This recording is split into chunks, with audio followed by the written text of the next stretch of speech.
Crossover. Oh, killer crossover. Just crossover. It just crossed him over nastily. Another victim to the crossovers. Cross him up and sit him down. Time for the crossover, powered by Everlevel Concrete Repair in Omaha at everlevelconcrete.com. Good morning, Matt. Good morning, Josh. Good morning. It's never a dull moment while I'm amongst you folk. No. His whole thing over here is just amazing to me. What's his whole thing? Well, the phone nearly fell off because he moved his computer a little bit and it was saved by the cord because it's charging. He's got his multiple drinks over here that at some point seem like they're going to get knocked over. I think, Matt, maybe we could do this as a ranking. Okay. Or wow. Schaefer, maybe you could put this in your blind rankings. Should we do blind rankings? Which person at 1620 The Zone needs the most amount of space to around them at all times? It seems just based entirely on a couple weeks of being here to be the guy to my right. What do I you need think? a lot of space.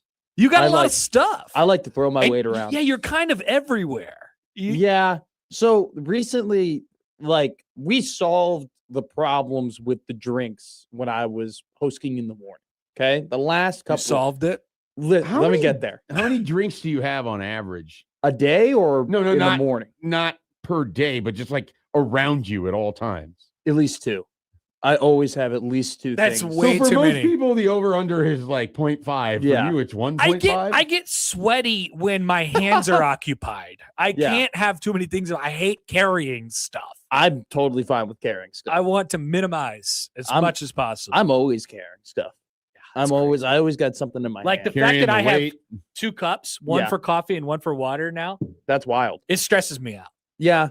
I don't like it. See, clearly it should stress me out more because it doesn't stress me out and then I just leave them everywhere, and then You're too carefree. exactly. No, the thing is that in the morning, I had the drink thing figured out. Okay. I had my spot. Totally. That ledge was so great. That ledge is a tool. Okay? Never used it. I just put everything there, right? where Should the this junk- have been my desk?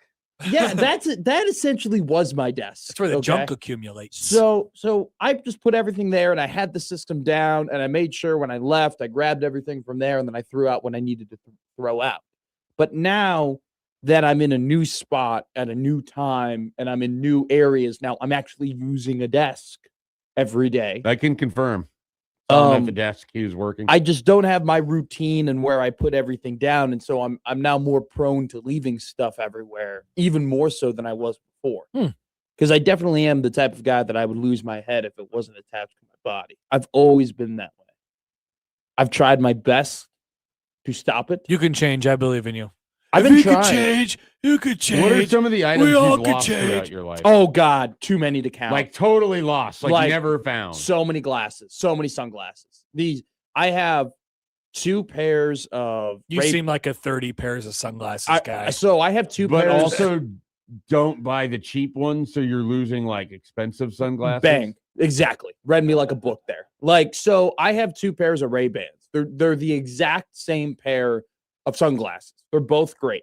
I have 2 pairs of them because I thought I lost one of them, and then I had to buy another pair of them. Okay. So now I just have 2, and they're just boomerangs.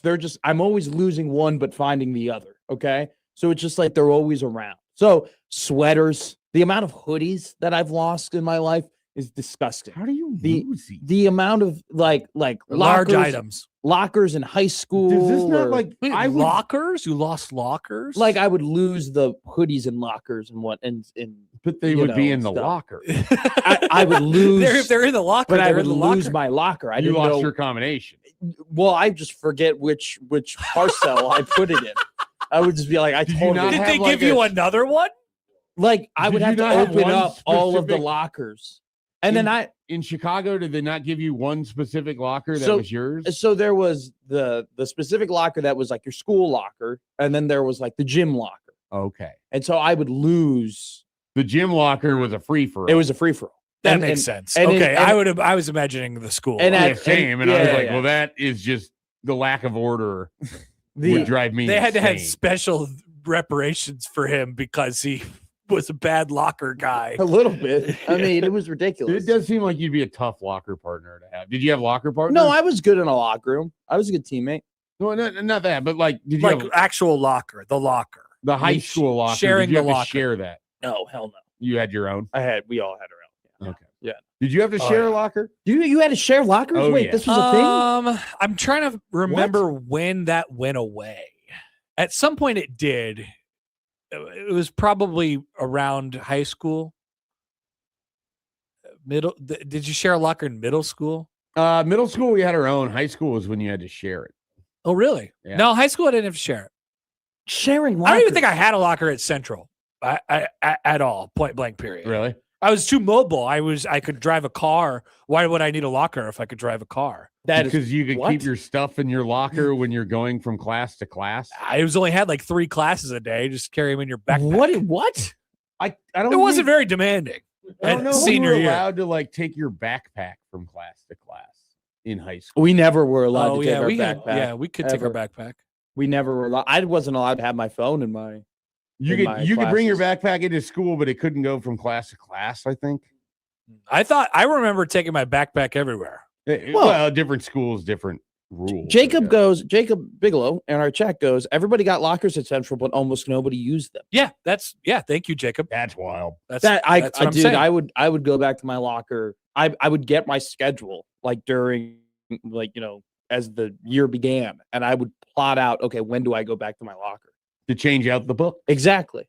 So like it was. You didn't have to, Yeah, I think we were you just a wouldn't big. get sweaty palms having to carry so many books. I We were will- just a big backpack school. We just must have been a That's- huge backpack wow. school. Now I do agree with you in terms of senior year of high school. Like when I got, well, granted, my senior year got cut short, but like in the first 2 months of second semester of senior year, all the rules were thrown out the window in terms of like it just, I would go to some classes. I only had an iPad. Like I didn't even bring books anymore. I was like, this is so pointless. Yeah. Like who cares? Yeah. Like I already know where I'm going to college. University of Nebraska isn't going to be like, oh, you can't, or Well, if anything you like that. failed, I mean, that's I the wasn't going to fail. yeah, right. It's hard to It's hard. fail. It's hard. It's hard to fail. If we're talking about school, it's hard to get an F. If you get an F, it's like you're just not showing up. Correct. If you just do the homework, Which in essence makes it pretty easy to get an F. You just don't show Yeah, up. it hasn't stopped many good people from not showing up. I know, before. but still, it's just wild to me. Just if you do the homework, you'll get a C. If you literally just turn in all the assignments, it doesn't even, the quality of the assignments don't even matter all that much. Is that Manti Te'o on Good Morning Football? Yeah, he's been on TV for a while now. Wow. All right, good for him. If you just do this, you're gonna get a C. This is easy. Chicago legend, Manti Te'o. Did not know that. Yeah, I mean he's not from there. Okay, that's what I thought. They claim Notre Dame. In So some that ways. that is no, not in some ways. In too many ways, they Yeah. claim Notre Dame. Chicago being a Notre Dame town is the most obnoxious and annoying thing I've we ever all know it's a experienced. DePaul town. It's just a bunch of Go Mons. well, also too, it's just a bunch of people who didn't go to Notre Dame claiming Notre Dame, and like it's embarrassing. It's embarrassing. It's embarrassing. If you go to a Power 5 Hey. school and you claim another Power 5 school as your football team, You don't claim Northwestern at all. okay. Interesting. That's a great turnaround there. I grew up though with Northwestern. They grew up with Notre Dame. Yeah, but also too, it's a little different because Northwestern is terrible. But They're now you want your claiming Notre cake and eat Dame. it too. They're claiming Notre Dame not their because fault that you because picked a their team terrible is team. ass. I You picked two them. terrible teams. It's not like I picked a good team when I went to Nebraska But why do you get to pick more teams than them? because I'm not doing it out of bandwagoning. I'm doing it out of pride Maybe they. How do grew you up- know what they're doing? because I know these people. Well, I grew I know up a with lot these of Notre people. Dame fans. I wouldn't call them bandwagon. They've been Notre Dame fans for as long as I've known them. generally the Notre Dame fans are Notre Dame fans at birth. Kenneth goes, Notre Dame is Chicago's Big Ten team. They kind of are. Kind of are. Kind of are. By the way, did you get the Instagram that I sent you last night? Yeah, yeah. Why did you? All right. First off, so Connor Happer sent me a post on Instagram, and immediately I was worried. I was like, "Uh-oh! Like, did he find something bad?" Because I don't see the message. I just see Connor Happer. You thought I was doxing you? a little bit. Yeah, I was In a way, I kind of was. because I was worried because I'm like, why would Connor be DMing me? Like, this isn't something. On We're friends. Instagram. you you're- DM me stuff on Instagram. because it's funny, you've never. What do you think this was? You weren't. You've never DM'd me anything funny before. This was important. This is very important. So I was worried when I got this. So there is a guy who's in an emo band who looks just like Matt. It's a compliment because he's a good-looking guy. I think he's better looking than I am. He looks like you. He looks like you. Just he sings like a 2000s emos guy and has tattoos. He's pretty good. I don't know how good he is. Apparently, they're coming to town. Oh, they're coming to town? Yes, our dear friend Alyssa. She is the source of all of this. No, where is Ezra? Is that like better than Ezra but different? Sounds like a better than Ezra cover band. Yeah, but they have a guy. Check them out. Where is Ezra? Or maybe it's just Ezra. Have you seen this, Mike? No, I haven't. I don't see things on the internet. Or maybe his name is just Ezra. Whatever it is. But I would like you to meet him. I would like everyone to go take a look at the picture and tell me that guy is not Matt McMaster, but just different. You're talking about the one who's singing. Yeah, the guy who looks like well, you. there's two. It's very clear. Dudes. No, there's only one of them that looks like so you. Here's the thing. So he's got the lips. The guy's got big lips, which is he's got the Matt McMaster lips. Exactly. He's got the lips. He also has like the skin, which is like, he's white, but there's a slight olive tone to it. I got that. I think it's the nose. The nose is okay. So that's the next one. The nose is spot on. He's got the little. It's really when you put it all together, Matt. It's really the whole face. But the problem is his jawline is way better than mine. Well, I'm not here to judge, but I think he looks like you. Shafe? I'm looking at it. I see some similarity, particularly with the eyes, nose structure. Yeah. From there, it kind of falls apart. It does It does kind of fall apart a little right. bit. He does have that slight shadow too, that 5 o'clock shadow that I sometimes get. But now I grew out the beard to hide to make my face look better. Yeah, so I don't know who this guy is, but he's coming to Omaha. Yeah, apparently. Should we have him come on the show and meet Matt? I think I'm gonna shake his hand. We're both gonna look at each other and be like, "Hey, he's gonna be in Benson. We could be like fourth cousins." And then what are we gonna talk about? I just want to see that. I just want to take a picture. That's it. That's all you want. Yeah, you don't have to talk about anything. You don't even have to really meet him at all. Okay. I just want a picture. I want to take a picture of you next to him. Do you think that if I just post a picture, is his caption better than Ezra? There you go. Oh, that's funny. So if I walked up to him, do you think if I like met him, I went up to him, he'd be like, "Oh my God." I don't think he'd react at all. Yeah, I don't think. Or do you think? What if we drew attention to it? You'd be like, "Oh my God, you're the host of Middays with Matt." No, I don't think he'd react at all. What if we drew attention to it? Like, hey, do you think this guy looks like you? Like, I think he'd look at me and be offended. No, you should show up with a tank top on and tattoos. I was about to say, should I just dress like him? Yeah, and long hair. What if his response is like, "Well, yeah, but if I really let myself go." That is so rude. I mean, also, the guy looks, considerably taller than me as well. I don't know. There is that aspect. Not here to judge. He looks a lot taller than I do. Kind of wish I was that guy. I wish I was a tatted up 6'3" emo singer. No, you I don't. don't. Know 6'3". That's embarrassing. I don't think you want to wish to be an emo singer. I don't. I love my life. But could you imagine singing in front of people? Yeah, I totally. Like professionally. That'd be hard. I do that karaoke. No, that's different. You're supposed to be a joke at karaoke. I love it. No, I love karaoke too. I'm with you. Like, I get it, but I would love to. What's being a your professional karaoke song, Matt? I did plays. I did the musicals. Like I did all that stuff. Yeah, I did too. I loved it. Yeah, you've done it before. Yeah. You've done all that stuff. But I'm talking about being a professional singer with an expectation that you're good at it. Oh, sure. Karaoke, there's an expectation that you're bad at it. And when you're mildly everyone okay. hates it. But isn't there some similarities of like doing radio and putting yourself out there? Because you're doing this with the expectation that you're good at this. Sure. Are you? But it's I think the listener is listening with the expectation that what that's you're talking on them about. for expecting. But any job has that expectation. But I'm just talking about specifically that job, like singing professionally. It seems hard. Kenneth goes, he looks like Matt He looks like if Matt had a younger brother who the parents babied their entire life while Matt worked hard to go to college and get a career, and this guy toiled around making music on their dime. Nailed it. And Now, somehow would you say he worked hard to get a career. Somehow the younger brother became more successful. Yeah, that's kind of always how it works out. It's in my experience. I've got an older brother. I don't know if I'd say that's how it works out. I'm more successful than my older brother so far. Oh, you keeping score? Oh God, yeah. That's how it's toxic, but I'm very competitive. How does one determine success? Yeah, here? great question.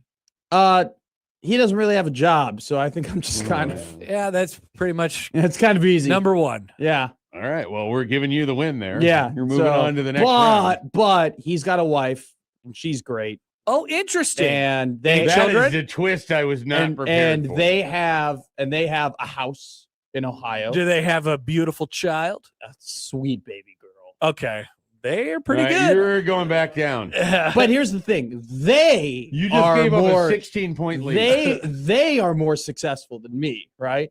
But I individually have more success than him. This is almost like the Now I'm really curious about what success is. This is kind of I want to know more about this. This is kind of like, sounds like he's a lot more successful. When Drew Brees and like Aaron Rodgers face off, right? So he doesn't like have Brees a job, but he has a house and a family. He's got like kind of like a part-time type deal. I don't want to put his business too out in the open. He has a rich wife. Yeah, basically. I mean, pretty good. I'd call that success. Yeah, it's a cute story too. They met in college. They were both on the Quidditch team. Wow. They played. Quidditch is a fake sport. Exactly. In Harry Potter. They ran with PCP pipes between their legs and like. This is why no one respects the young PVC, not generation. PCP. What is it? PCB? PVC. Oh, PVC. Okay. PVC. Josh, get a microphone. We got it. Very, very different. Get the micro. That doesn't work at all, or just very quiet. You guys tell me, this working? That is kind of working now. It probably can't. I'm gonna shout in it. But yeah, PVC pipe, and they had a great time, and they met freshman year, and then they've been together for 9 years now or something like that. Beautiful. What a story. I know. I'd call that success. And then they got married at a whirly ball facility. What's that? Like, you know what whirly ball is? No. It's like it's basically you're in go-karts and you have like little shovels and you're passing the ball between the shovels to go and hit a backboard. Whoa. And so their wedding. You were just talking about if you were done with go-karts. They were. And now it sounds like there's a whole other avenue for go-karts. I have never heard of whirly ball. So essentially their wedding was like a 12-year-old birthday party. And because they were like, we want to have a small wedding. Now I'm not trying too to many figure out people. why That's so cute. Yeah. So where did you think you had more success? Career-wise. Okay. Because that was what Kenneth was saying, like we talked. Well, somebody you're said the younger brother. The younger brother. Somebody said the younger brother has more success in terms of career.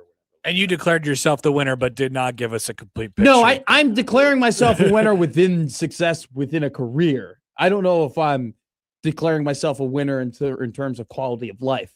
Is that like if you come through the box score and there's one thing that you're better at, but you lost by 47? That's essentially what I'm saying. I'm the better quarterback, but he's got the better team. Oh, He's probably the best way of describing he has a team, so it starts there. Well, I have a team. Are we your team? Yeah. That's nice. I'd say you guys are on the sideline. You guys are probably if I'm drafting my 53-man roster, you guys are on special teams. Nice. You guys are just happy to have a role. Yeah, happy to be a part of it. You guys are long snapper. Are younger, freshmen and sophomores. You don't want to be a gunner? No, Connor's a gunner. Too much responsibility. Schaefer's on. You think gunners have more responsibility than long snappers? I very rarely see a long snapper screw up. Yeah, because very rarely. But you know it when it happens. Are you just like poking the bear here? I did watch Nebraska football in 2024, but that was a different thing. That was here's bad. The long snappers snap it and then have to get down in coverage. No, they don't. They don't Yes, really they do. You see a long snapper down but a they're punt not all the time. tackling anybody. Nobody's. They're pretty important. Yeah, they're snapping the ball. That's it. But if they don't do I think their you're job, minimizing the value of the long If snapper. they It's like on Mock punt Winchell. coverage. You exist in those 3 seconds when you get the snap and you hand booby the ball. That's what the long snappers do. I'll just tell you right now, though, if a long snapper does not do his job properly, everybody knows it, and it screws up the entire play. Of course, but it only If- takes 1 second to do your job. If the gunner doesn't do his job, there are other players around him that can make up for what happened. No, but if the gunner doesn't do his job, like there's going to be a touchdown. No, no. because you got 10. No, that doesn't. No, you got 10 other guys running down there. You're just like it's a whole side of the field. But if the snapper doesn't do his job, then there's a fumble and the ball goes behind the punter. But and their then, job the is whole just job is screwed it's up. robotic. It's just bang, bang, bang. That's it. I can like You once want to? You should No, try to be a I'm long not snapper. saying I'm good at long snapping. I'm saying what it that sounds I like. never see No, long that's what it sounds snappers like. screw up. You're not respecting the art of long snapper. Yeah, That's not true. you don't have any You respect. seem dismissive of what it takes. I'm to saying be a that they're quality all long really snapper. equally really good at their jobs. We should get Kevin Gallick on the line. call him up. I don't care. Who's that? The long snapper for Nebraska. You Why dunce. would I know that? Well, because you report on them and you talk about them. How do you not know the long snapper for Nebraska? I guess the name rings a bell, but I never thought about him this year once. Do you remember exactly? Because Kevin Gallick was very good at his job. That's what I'm saying. Exactly. That's my point. Do you remember Marco Ortiz? Somewhat. He was a long snapper in 2023. Do you remember some of his snaps? Yeah, he had some great Like, snaps. do we actually want to call Kevin Gallick? Yeah, I would love to. I would- Seriously? What's our Seriously. question? I mean, it's your interview. I would ask him. I have a friend that's saying it's harder to be a gunner than a long snapper. What do you think?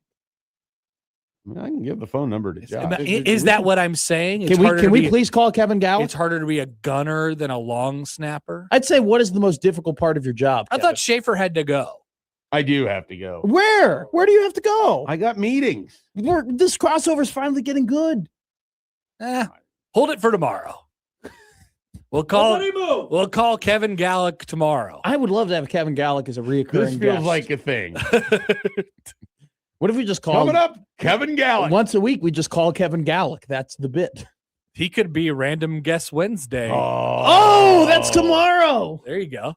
It wouldn't be random if you know that it's coming. Josh, how did you forget about This is Wacky like Guest your- Wednesday This already? is like your Jay's pod.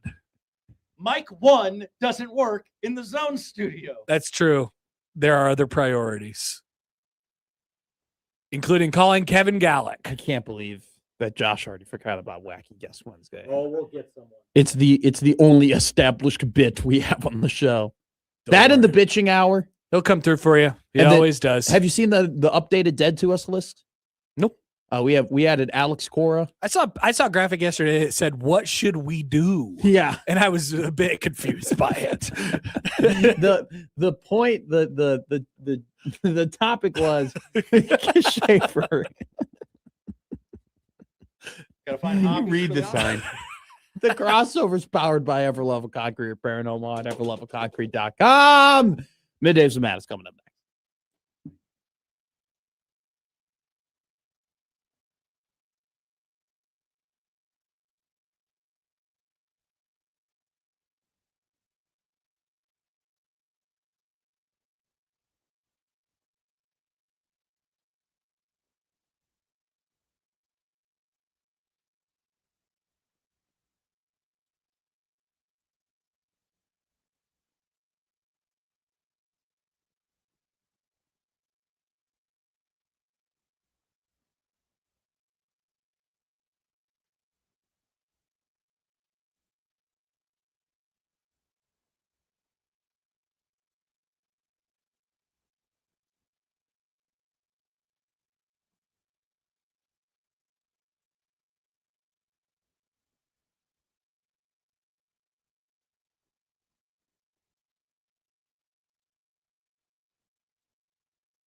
I need your help. I can't tell you what it is. You can never ask me about it later, and we're gonna hurt some people. Whose car are we gonna take? I have a lot of things I want to get off my chest. That's an absolutely horse crap call. Make room for Daddy! But they are who we thought they were, and we let them off the hook. Chicago is.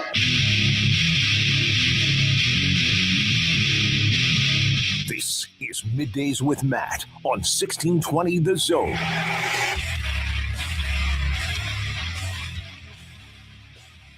Middays with Matt up and rolling here on a Tuesday. Matt the Master, joined as always by Josh Odson here on a very exciting Tuesday.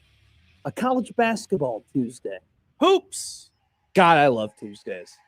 I have Tuesdays. Tuesdays might have moved up in my power rankings in favorite days of the week now that football's gone. Okay. Think favorite day of the week for me has always been Saturday. Sure. Followed up by Friday, then Sunday. Okay. And Sunday was really just there because of football. Now that football is gone and done, I think Sunday massively tanks down the list. Tuesday above Sunday? Whoa. You know what? For vibes and trying to psych myself out, because Tuesday is everybody's least favorite day. And so now I want to psych myself out and make it my favorite day. Yes, I'd put it above Sundays now because now I'm hyped up about college basketball. College basketball has done that for me. Where I'm like, oh my God, okay, yes. Tuesday is like kind of a pointless day. You're still feeling you're back to work from the weekend. Like the weekend, you still could taste all the fun that you had on Friday and Saturday, and you wish you were still having that fun, but you're not close enough to the next weekend where you're like, oh my God, it's there. You're kind of out in the wilderness. You're in no man's land. Right? Tuesdays is like the Chicago Bulls of days. You just don't know. There's just no direction, really. There's just no leadership there. You just don't really know what you're doing. But strictly because we always have great college basketball on Tuesdays, I've now psyched myself out to enjoy it. So yeah, today's a great Tuesday. Nebraska basketball plays maybe the biggest game.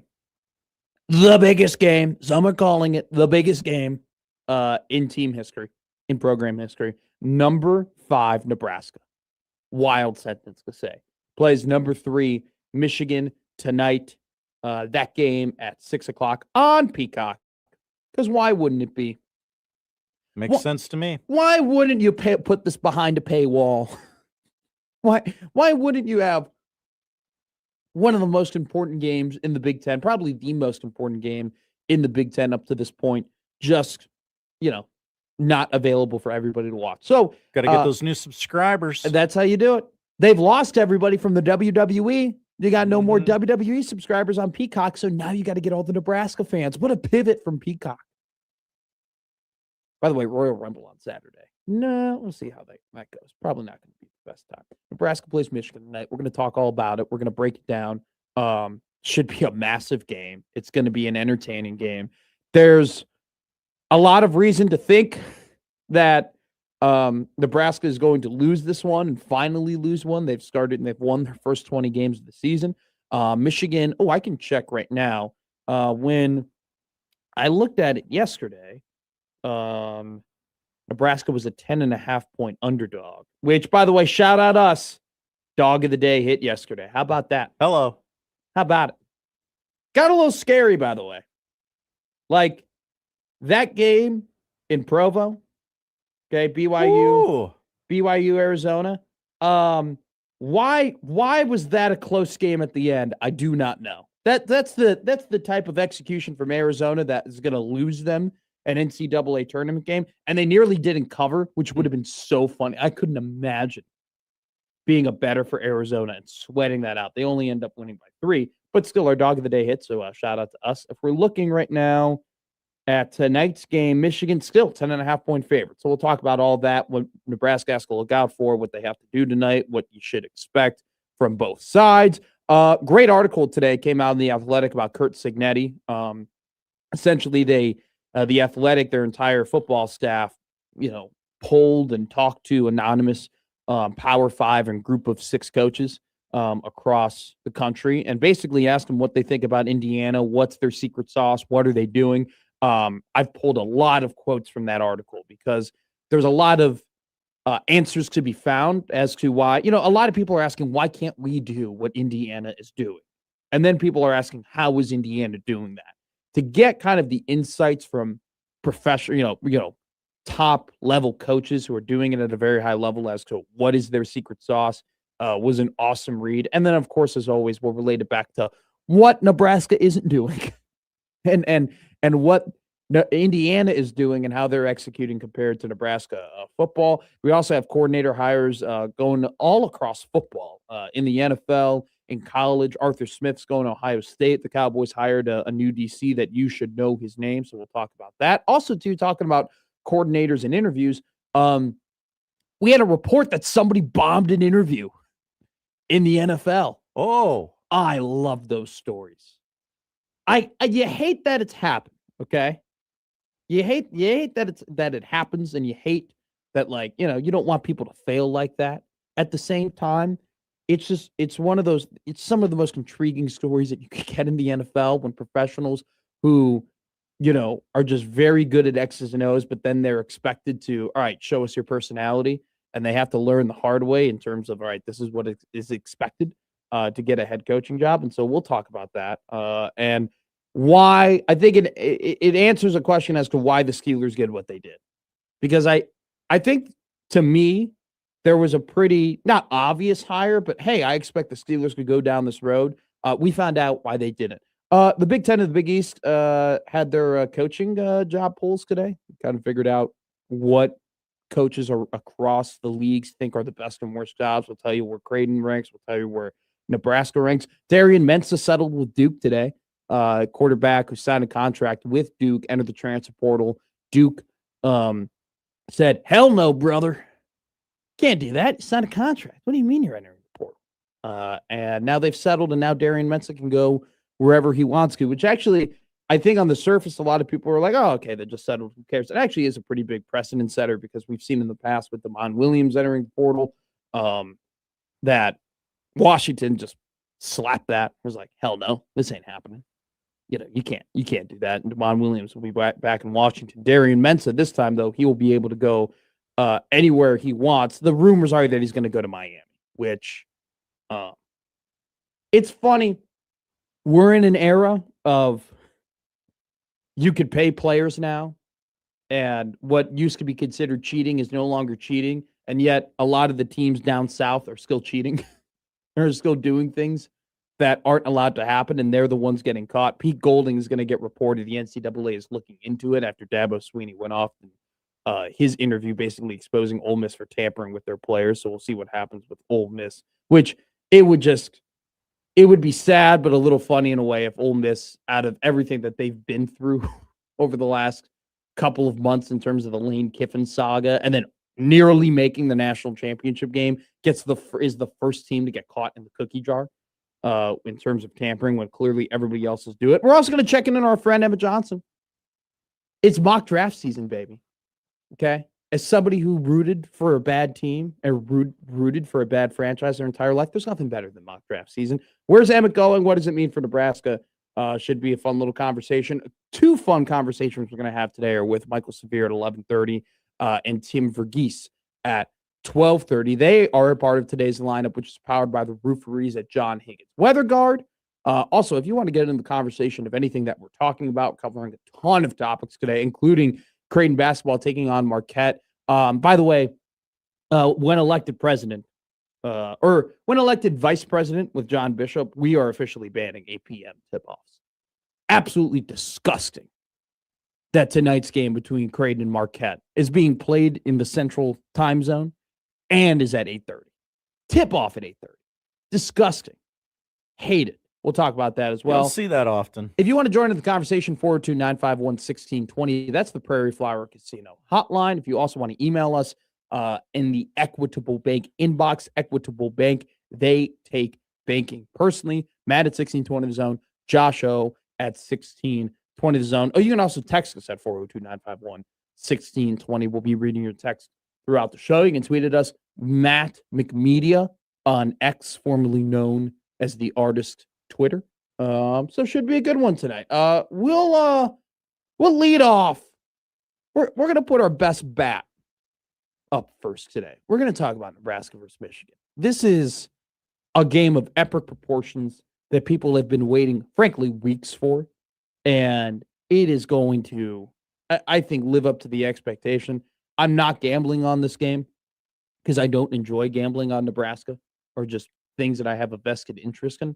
10.5 is a wild number. I think that's, disrespectful in a way for Nebraska to accomplish what they've accomplished and then be a double-digit underdog. Not saying it should be like 4.5 or 5.5, but 10.5 seems like a lot. I think it's going to be a very close game tonight. We'll preview that, talk about what Nebraska and what you need to look out for when you're watching this game on Peacock, of all places, tonight. Got a good one, got a good show lined up for you today. Middays with Matt coming up next on 1620 The Zone. Middays with Matt on 1620 The Zone.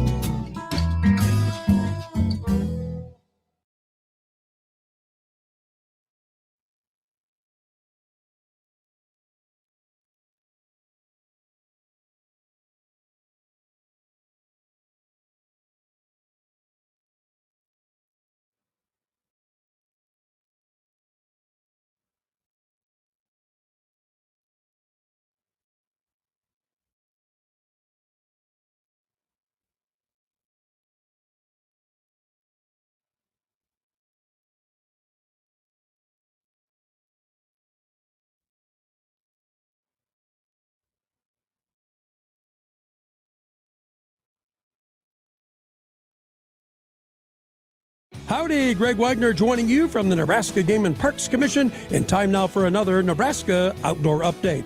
Hey, time to get out of the house. Enjoy Nebraska's many state parklands on those nice days when we get them. Grounds are open for all kinds of outdoor recreation. You just need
Now, back to Middays with Matt on 1620 The Zone.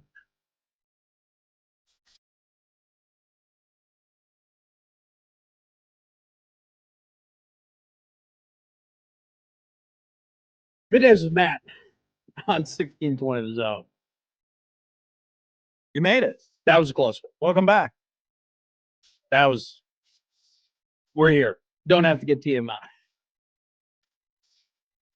I was reading all about the Vegas Raiders head coaching search. That actually was part of the truth. That explains why you were late.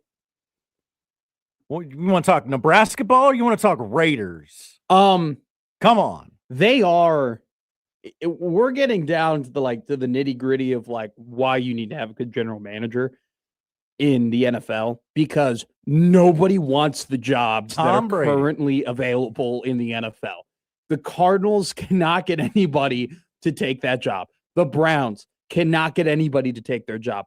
The Raiders, I think that is probably the most sellable one, okay, in terms of the ones that are still available for people to take, only because of Fernando Mendoza, really. I don't even think it's a Tom Brady thing, because the Raiders are still operating as a bad franchise, and here's what I mean by that.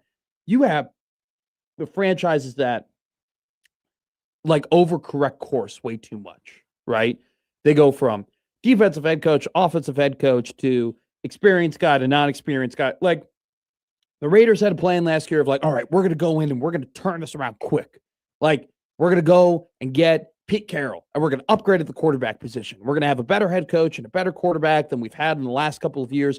And Pete will fix things on the back end. We'll go and draft a running back, have a really good run game, and then we'll rush the passer and be super aggressive on defense. Like they had that whole plan, and none of it worked out.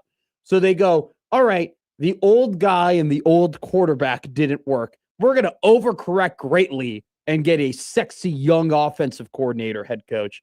And we're going to go and get this young quarterback and Fernando Mendoza. And I'm not saying it's going to fail, but I just think like the overcorrecting process and not just evaluating what's best available for you is not you just pigeonhole yourself, right? If you go, well, we're only going to, because we had an old coach and an old quarterback, we're now only going to focus on getting a sexy offensive head coach is what they're doing. Like, I don't know, man. You just have to evaluate and make what's the best available. And they haven't been able to get the best available because they don't have the best job. Whoa! I swear we're going to talk Nebrasketball this segment. But first, the Buffalo Bills are working to finalize a deal to make offensive coordinator Joe Brady their new head coach. According to Diana Rossini, it's a 5-year deal in Buffalo for Joe Brady. Joe Brady has been a hot name, really in the head coaching search process, all the way dating back to like 2019, when he was the offensive coordinator for LSU. Has been a hot name in coaching circles, even dating into college as well. I mean, he's been a dude that a lot of people thought their favorite college team, along with their favorite NFL team, would be hiring. Interesting decision here by Buffalo. They decide to keep it in-house after firing Sean McDermott. Joe Brady, funny enough, talking about the Raiders head coaching job, was a guy that the Raiders were very interested in hiring to be their head coach. So another one off the board. That means that Clint Kubiak probably going to be the next head man in Vegas, because Brady was probably the top candidate for the Raiders. Interesting decision here from Buffalo. I mean, I think this always kind of dated back to really wasn't a whole lot available out there in terms of hot coaching candidates, especially when the Bills decided to get rid of McDermott, right? I mean, they got rid of McDermott when a lot of the top names are already off the board. They kind of look around.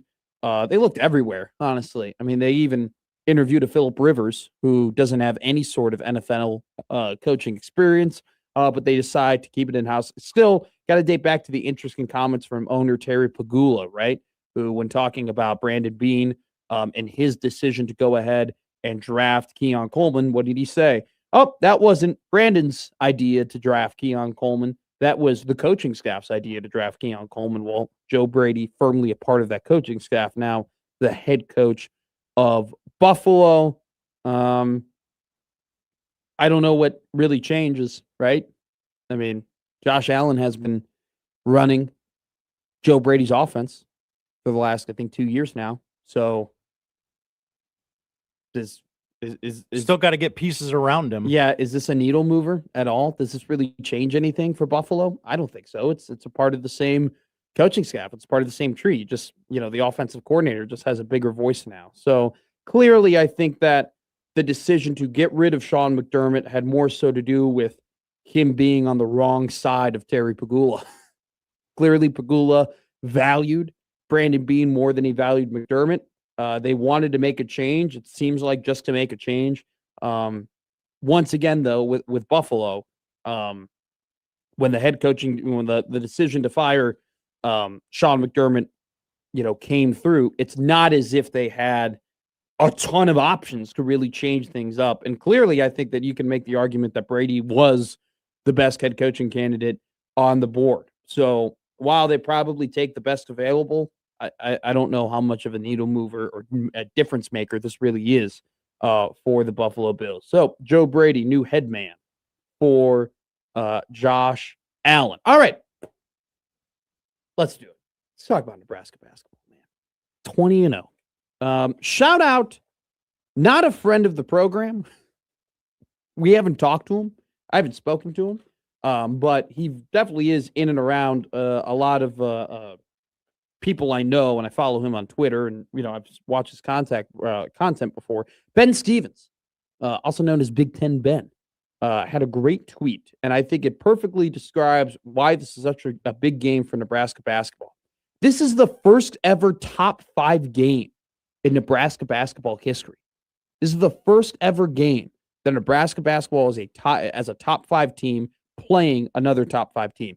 This is only the second time that Nebraska basketball has been a top 10 team and played a top 10 team.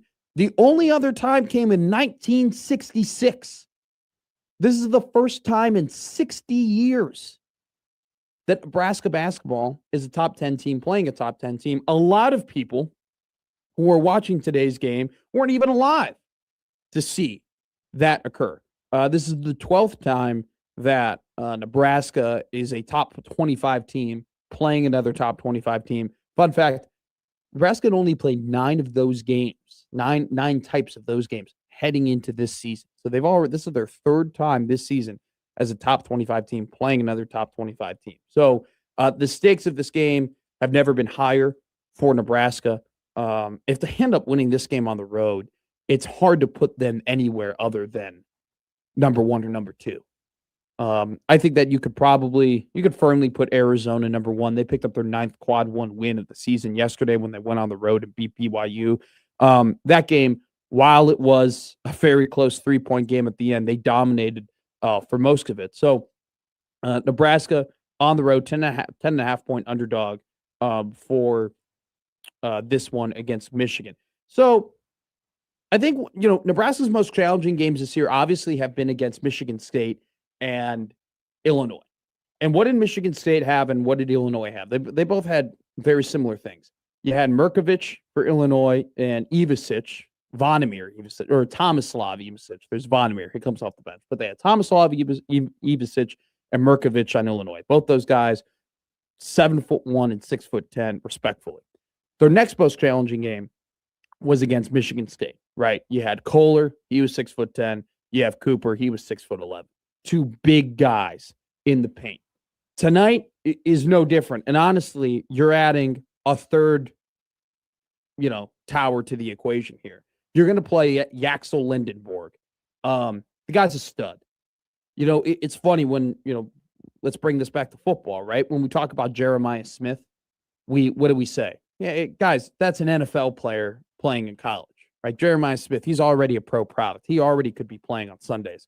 Yaxel Lindenborg is already an NBA player, all right? He could have been a lottery pick out of UAB last season, decides to enter in the transfer portal. He was kind of a late decision to go to Michigan, made a ton of money. Dusty May and the Blue Club paid up big time for Mr. Lindenborg. He is a stud, and it's not necessarily that he's just this go to the basket, score the ball type of primary score, which he is. I mean, he's averaging 14 points per game, but he's a do-it-all type of player. He's 6'9", he's 250 pounds, 7.2 rebounds per game, 3.2 assists per game. He's averaging a steal and a half and a block and a half. He is your Swiss Army knife, utility, do-it-all stud. He's going to be everywhere on the court. He's big, he's long, he's fast. Like I mentioned before, Yaxel Lindenborg is not a college basketball player. He is an NBA player who just happens to be playing in Michigan. And then you got to add on top of that, Emmett Johnson Jr., who had a really good season last year from Illinois and then transferred within the conference to Michigan. And then Andy Mara, a UCLA center, also transferred within conference to Michigan. They're 6'9" and 7'3" respectively. They're both shooting over 65% from the floor. Mara's averaging 2.3 blocks per game. Getting to the hoop is going to be really difficult tonight for Nebraska. This Michigan team, they're averaging 6 blocks per game. They're 6th in the country in blocks per game. This is a team that is going to defend the hoop with their life. They got the length, they got the size, and more importantly, tonight is all about transition offense. Michigan is top 5 in transition efficiency this season, and there's a couple aspects to be looked at when we talk about Michigan's transition offense. Number one, you got Lyndon Borg, who can handle the ball really well, and obviously you got guys who can get to the basket and be dominant within the paint. But you got to look at their point guards as well. You got Namari Burnett and Elliot Cadeau, right? While they're not their top guys, I mean, if you were going to pick, kind of the weakness, right, of this team, it'd probably be the backcourt. They could shoot the three. 41% for Cadeau. Burnett is 39% from three. And I think what's changed, right, in the last decade in terms of momentum in basketball, and we're ranking the biggest place in basketball, the transition three has to be one of the biggest plays that happens in a basketball game nowadays. I mean, it is not only just from a scoring perspective, because obviously 3 points greater than 2 points, but just from a momentum perspective. Like, you want to get the crowd on their feet. You want to get the crowd going. You want to get them behind you. A transition three, I mean, nothing ignites a crowd like that. And I think that's such a big deal with Michigan, right? And especially this game being at home for Michigan, because they're going to go on a run tonight. They're going to go on a big run tonight. They're averaging 1.5 10-0 runs per game this season. That's what they do. They run in transition. They hit transition threes. They get to the hoop. They go on big runs. You blink, and all of a sudden, you're down by 14 points. You're down by 15 points. A very close game turns into a what the hell are we doing here?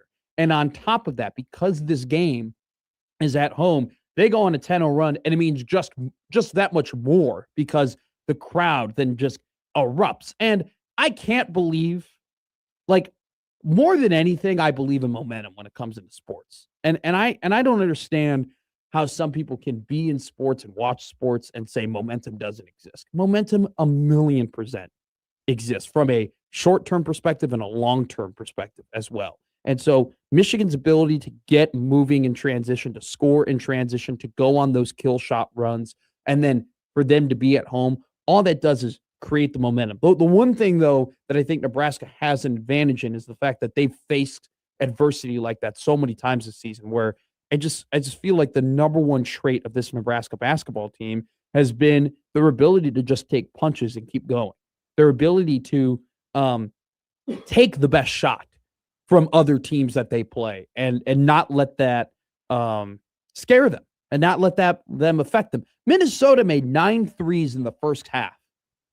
Minnesota's goal heading into the game was to make 10 threes in 40 minutes. They made 9 threes in 20 minutes. Nebraska went into the locker room down 6, and they emerged to the locker room, and they ended up winning by double digits. Like, this team has proved time and time out, hey, we can get hit. Hey, we can get punched. Hey, we can not have our best stuff, but we're going to flush it. We have a short-term memory. We're not going to blink. We're going to continue to throw the punches right back at you. They did that against Illinois. They're going to have to do that tonight. And that'll be the test of this team. When Michigan goes on that big run, what do they do? How do they respond? Rick Mask has to be at his best today. Braden Frager, I don't think it's officially been announced, but more than likely he's not going to play. I don't even know if he traveled with the team. I don't think he even did with the team. So, by the way, that's not confirmed, but I haven't seen any updates on that recently. But regardless, Frager more than likely out. Rink Mask has not played well over his last 6 games, shooting 37% from the field, 20% from three in that half a dozen game stretch. It has not mattered because they've beaten Northwestern and Washington and Oregon and Minnesota handily during that time. You cannot play a team like Michigan, a team that is favored. It is literally the favorite to win the national championship on the road. You cannot play this team and not have him play well. Fred Hoiberg said in his press conference yesterday, guys, we have to play a perfect game And that might not be enough. Okay, that's what you're facing up against. You're facing up against a team that has a small forward, a power forward, and a center, all above 6'9", all incredibly efficient from a scoring perspective. All of them can defend the paint. All of them can block you from the hoop. And then on top of that, you got two guards in the backcourt in Cadeau and Burnett who can kill you from beyond the arc, who spread the floor, who give Emmett Johnson Jr. and Mara and Lendenberg space to operate. And so this Michigan team, man, they are constructed beautifully.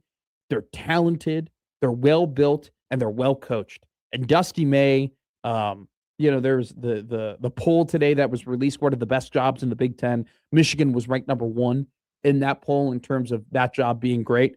I'll say this, though, like Dusty May has helped make that job great as well, because he is just a damn good coach. And I know that it kills the Indiana Hoosiers. I know that they're very, very happy with Darren DeVries. But man, they could have had an opportunity to get rid of Mike Woodson one year sooner and get Dusty May into that building. Instead, he's in Ann Arbor and he's running one hell of a program. And so this is going to be a tough one tonight. You got to have your best from Rink Mask. You got to get back in transition. You got to handle these runs, and you got to shoot well. Price Sanford's got to keep it going. 56% from the field, 53% from three in his last 4 games. Price has got to be at his best, and you got to score tonight. Okay? There are games in where Nebraska has shot under 40% and has not had their best stuff and still won games. That cannot be tonight. Michigan averaging 91.7 points per game. They're top 5 in offensive, or top 10 in offense this season. So a lot of people, who are experts and who report on this stuff nationally are saying that this is going to be a Herculean task for Nebraska basketball to win tonight. They're not wrong. And while 10.5 is a little bit disrespectful in terms of the spread, it still is. This still is a game where Nebraska should be an underdog by probably like 7.5 to 8.5 points. But that's the key. Get back in transition, make your shots. Got to have your best from Mass. We got a caller, 402-951-1620. If you want to get in the conversation, Randy has got some thoughts on the game. Randy, how you doing? I'd actually like to see Hoiberg sit Frager until we know he's 100%. This is because, in the big scheme of things, the game this week, the 2 games this week, neither of them really matter. We're going to be playing in March. We're going to be in the tournament. We're not going to have a perfect season. There's no reason to worry about protecting that. You protect the health of the players, and you make sure you got a full healthy roster come the end of the season. So, thanks, Randy. I appreciate the call. I kind of agree. You do not want to rush Braden Frager back and risk him having a long-term injury. I mean, I think that's obvious, not only just for this season, but for the seasons to come, especially a guy who, man, he's explosive off the dribble, right? And I think Braden's kind of best skills is the combination of the fact that he can punish you from the arc, but he can also finish around the rim. And man, when he jumps, he can jump out of the gym. The thing, though, is that I wouldn't go as far to say is that these games don't matter. I understand where Randy is coming from, right? Nebraska's going to make the tournament. Nebraska's, at this point, kind of a lock to be a top 6 seed, unless they absolutely collapse. But they're going to make the tournament. And I don't think there's been any evidence to show you that collapse could happen. At the same time, though, I don't agree with the fact that these games don't matter. They definitely do matter, because if you win one of these next 2 games, you beat Illinois, you beat Michigan. I mean, you are very much on path to being a 1 or a 2 seed. I mean, you very much are in a comfortable seat in terms of that happening. If you win both of these games, my God, you are a 1 seed, and a lot would have to happen for that not to happen. So I wouldn't poo-poo these games at all and say, look, we're not going to have an undefeated season. We're going to lose at some point. We're already locked into the tournament. We got to make sure that Frager is healthy for when you get to the postseason. I understand that sentiment, but man, like what these wins would mean, not only from a seeding perspective, but also just like a storytelling perspective and a narrative perspective of, by God, Fred Hoiberg has figured it out.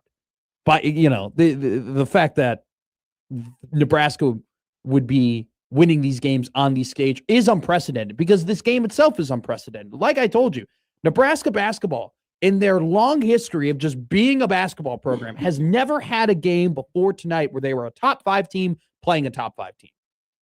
This is uncharted territory. Okay? This is the first time in 60 years. First time in 60 years they're a top 10 team playing a top 10 team. So to say, I understand where Randy's coming from in terms of, look, they're already in the postseason. These games, mean something. They don't mean the world. They don't maybe mean as much as maybe they were earlier when you were trying to get into the postseason. But from an optics perspective, from a momentum perspective, from a narrative perspective, from a holy crap, look at what Nebraska has done in a Fred Hoiberg perspective, my God, if they were to win tonight. Well, it's a good week to figure out how good you actually are. Yeah. Where are deficiencies? And then you figure it out in February. You try and tweak those things that you think are deficiencies on your team and get better as you head into tournament. And this is my last point here, Josh. That's a great point. I'll raise you this, though. A lot of us have been complaining, myself included. Man, if Nebraska had more respect as a basketball program, they would be ranked higher. Man, if Nebraska had the Duke logo, they would be ranked higher. Man, if Nebraska had, if they were Michigan State, they would get more respect. You play and win games like tonight to earn that respect. You play and win games tonight for people to look at you and say, hey, this isn't a fluke. No, absolutely. This is a program that is serious about basketball, that can win basketball games, that can compete at the highest level, right? You win games like tonight, so in the future, in the next seasons, we go, hey, Nebraska basketball is a serious program. Nebraska basketball is someone that should be feared. Nebraska basketball is a contender in the Big Ten. Because that's what this is all about, right? Right? You coach these seasons and you coach these games, not to just have good seasons individually, but to build the program into something that is sustainable, that has a long-term value of respect. You play and win games tonight to earn that. You play and win games tonight, so next season, when you do have a good team, people go, hey, we probably should rank them, right? Because we underestimated them last year, and they ended up being a 1 seed. All right, we'll give them more respect. Well, maybe the pieces don't add up like some others, but we know that they can win those games and they can coach really well over there, and they know what they're building at Nebraska. We're gonna throw them a top 20. We're gonna put them 23rd in the AP poll. That's part of what tonight is big for. Earning that respect for future seasons. Proving, hey, this isn't just a one-off. We can continue to do this. Biggest game in Nebraska basketball history tonight, 6:30 on Peacock. I know a lot of people will be tuned in. Can't wait to watch it. Can't wait to talk about it tomorrow. Coming up next, we're going to talk about Curt Cignetti. We're going to go from the best story in college basketball to the best story in college football, because there was an article today about Curt, and I think it answered a lot of questions that people had answers for already, in my opinion. That's coming up next on Middays with Matt. Middays with Matt on 1620 The Zone.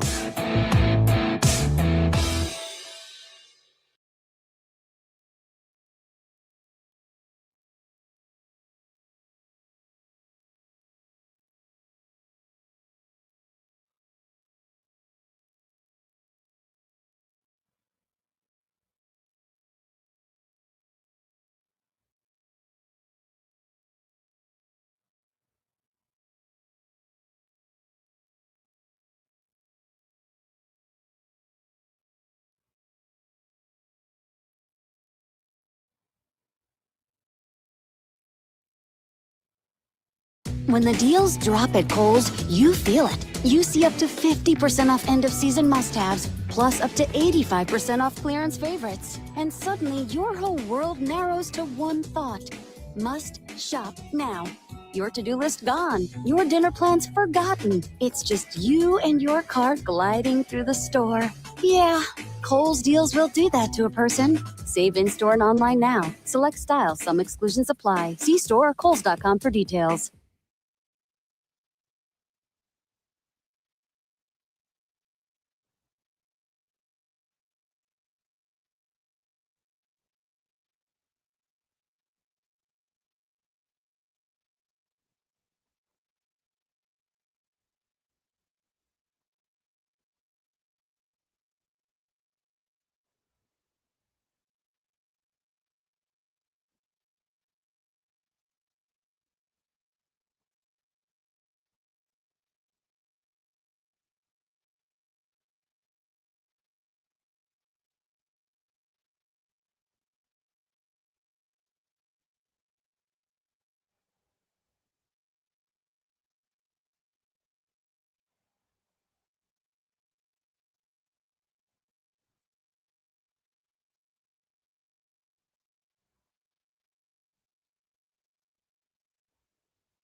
This is one of those topics that no one really wants to think about. But if you're a parent, a homeowner, married, or helping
Now back to Middays with Matt on 1620 The Zone.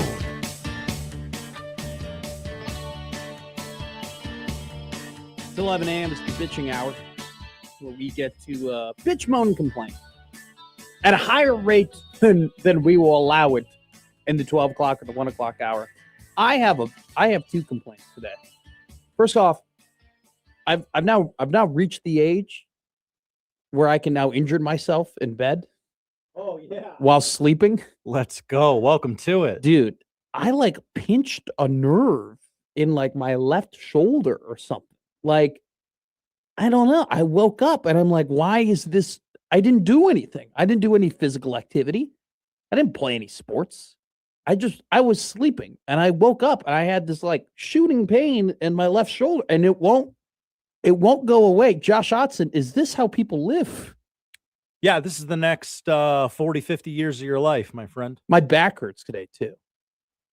Do I now have to, I get, before you go to bed, do you, actively think, all right, I need to place myself in this position to make sure that this doesn't happen? Yeah. Okay. Yeah, I do. All right. New thing. Because I just, as you can imagine, I just kind of plop. You just get into bed, whatever feels right, feels right. It's disgusting. I'm jealous. Sometimes when I go out, I will go to bed in jeans, Whoa. Because I don't even think to I'm gonna, get into my PJs. I just pass out, and God knows what position I'm sleeping in. So that's my first complaint. I hate that. I hate that for me. I hate that for my future. I hate that for you, but I mean, I think you love it. Ticking clock. I think you love it. Actually, I think there's a part of you that's you're this is it. Welcome to reality, Buckaroo. I like seeing you taking down a peg, but that's what I feel is kind of coming from you. But just broad stroke. Oh, I hate that for you. I don't think you hate that for me at all. Okay, maybe I don't. I think you're actually shut up. Why are you complaining about this? This is something everybody has to deal with, idiot. That's what I feel the energy coming off of. Here's one you will agree with. This is stupid what I'm about to complain about. If I log in once, I should be logged in all the time. What does the remember me box do? There are some apps, the applications that just don't care. They do not care. They will make you log in every single time. Here's my complaint. I understand from a security perspective why some of those things might be there. Your bank might be one of them. Sure. Okay. Maybe your work login to see some of your information and stuff like that. Mm-hmm. There are tons of private things on your phone that maybe, you want to keep a little bit of a lock and seal on. I should be able to opt in, though, to just, no, I want to bypass that. I hate putting my password in every time I enter an app. It's annoying. I don't care. No one else is on my phone. No one else is touching my phone. Nobody else is even, they're worried about people logging into my bank account. Nobody's grabbing my phone. Nobody even knows what my password is. All right? I don't know why we have to just let me just click the app and log in. There's no money in there. They can have the $20 that's in there. I'll give it to them. Honestly, part of like me, I have an idea of how much money I have in my bank account, and I have to do math now between like what's in my debit account and what's in my credit account. I will just go days now with just not knowing because I don't want to log into both apps and do the math. Mm-hmm. If I could just click both apps at the same and I'd be totally fine. That is so dumb. It's so stupid that we are in 2026 and I still have to enter in a barbaric password to get into some applications. I should just be able to log in whenever. Do you have any complaints? Anything happened to you recently? Oh, wow. Just get it all out. We haven't done this in a while. Just let it loose. Anything really been bothering you? I'm going to hold off today. Okay. I might have something tomorrow. There was somebody today who was conducting traffic from their car, and it really pissed me off. Oh, I got one. Give it to me. I got one. Okay. A lot of people hitting me up on the Twitter, on the email. Sure. Said, you're the guy that canceled Nebrasketball. When are you going to cancel Creighton? Why did you take my list? It was just a general list. I'm rubbing off on you. This is great. Trust me. Did you cancel Nebraska basketball? I did years ago, and then they went on a notorious hot streak. They did. It's coming. Okay. Oh. There's a game I have circled. Okay. Also, maybe there's an event on Friday where we're going to be around some Creighton people. Maybe you don't cancel them before that. So there's a game coming up that company man I have circled. And what if they lose tonight though? Well, I don't think you can wait. Josh, you cannot wait. Take my advice. Don't. Keys to the game. Josh Johnson, go. Don't lose. There you go. That's it. That's our Creighton segment. Key number 2, win. Key number 3, get the hell out of there. Key number 3, look at key number 1. Repeat. Did you look at key number 4? Did you look at key number 1? Key number 5. No, seriously. By the way, we don't do keys to the game. We do fobs to the game. I forgot to mention that. Fobs to the game. Nobody has keys anymore. It's true. We are we are cash. We are so close to being cashless. We are so close. We are right there. We are licking it. Okay. We could easily just say no more cash tomorrow, and we could probably get it done. I'm not in support of that, by the way. I like cash. I always carry cash on me. You strike me as a cash guy. I don't know, just a vibe about you. Okay. Is that because I'm kind of an old soul? Yeah. I always got cash on me. You never know when you need cash. Okay. It's one of those things where I play a lot of darts, so I got to keep cash on me, if I want to. Is darts a cash sport? Oh, it is a cash sport. Okay. You can't Venmo the board. Oh. You can't. There's not a tap to pay on dart boards. Sure. You got to put the cash in there. That's the next step. Tap to pay on like arcade games? Yeah. That's crazy.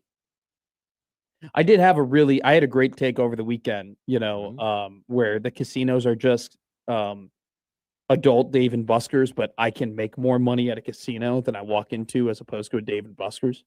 You ever see anybody walk into a Dave and Buster's with more money than they walk out? You ever seen anybody walking out of Dave and Buster's with more money than they walked in with? There's no pay window at Dave and Buster's. They're not giving you chips. There's no security. They do have those cards. You gotta get the Dave and Buster's card. That's tap to pay once you get the Dave and Buster's. It's not very genuine though at Dave and Buster's that you can just pay for points, and you can just make up the difference in cash to get the prize. Right? Yeah, I need that. No, that defeats the purpose. If you're going to get that Xbox, you got to earn it. You got to do your job. Mm-hmm. Plycat goes, don't sleep on the Dave and Buster's happy hour. Oh. Okay. I'm always in search for a great happy hour.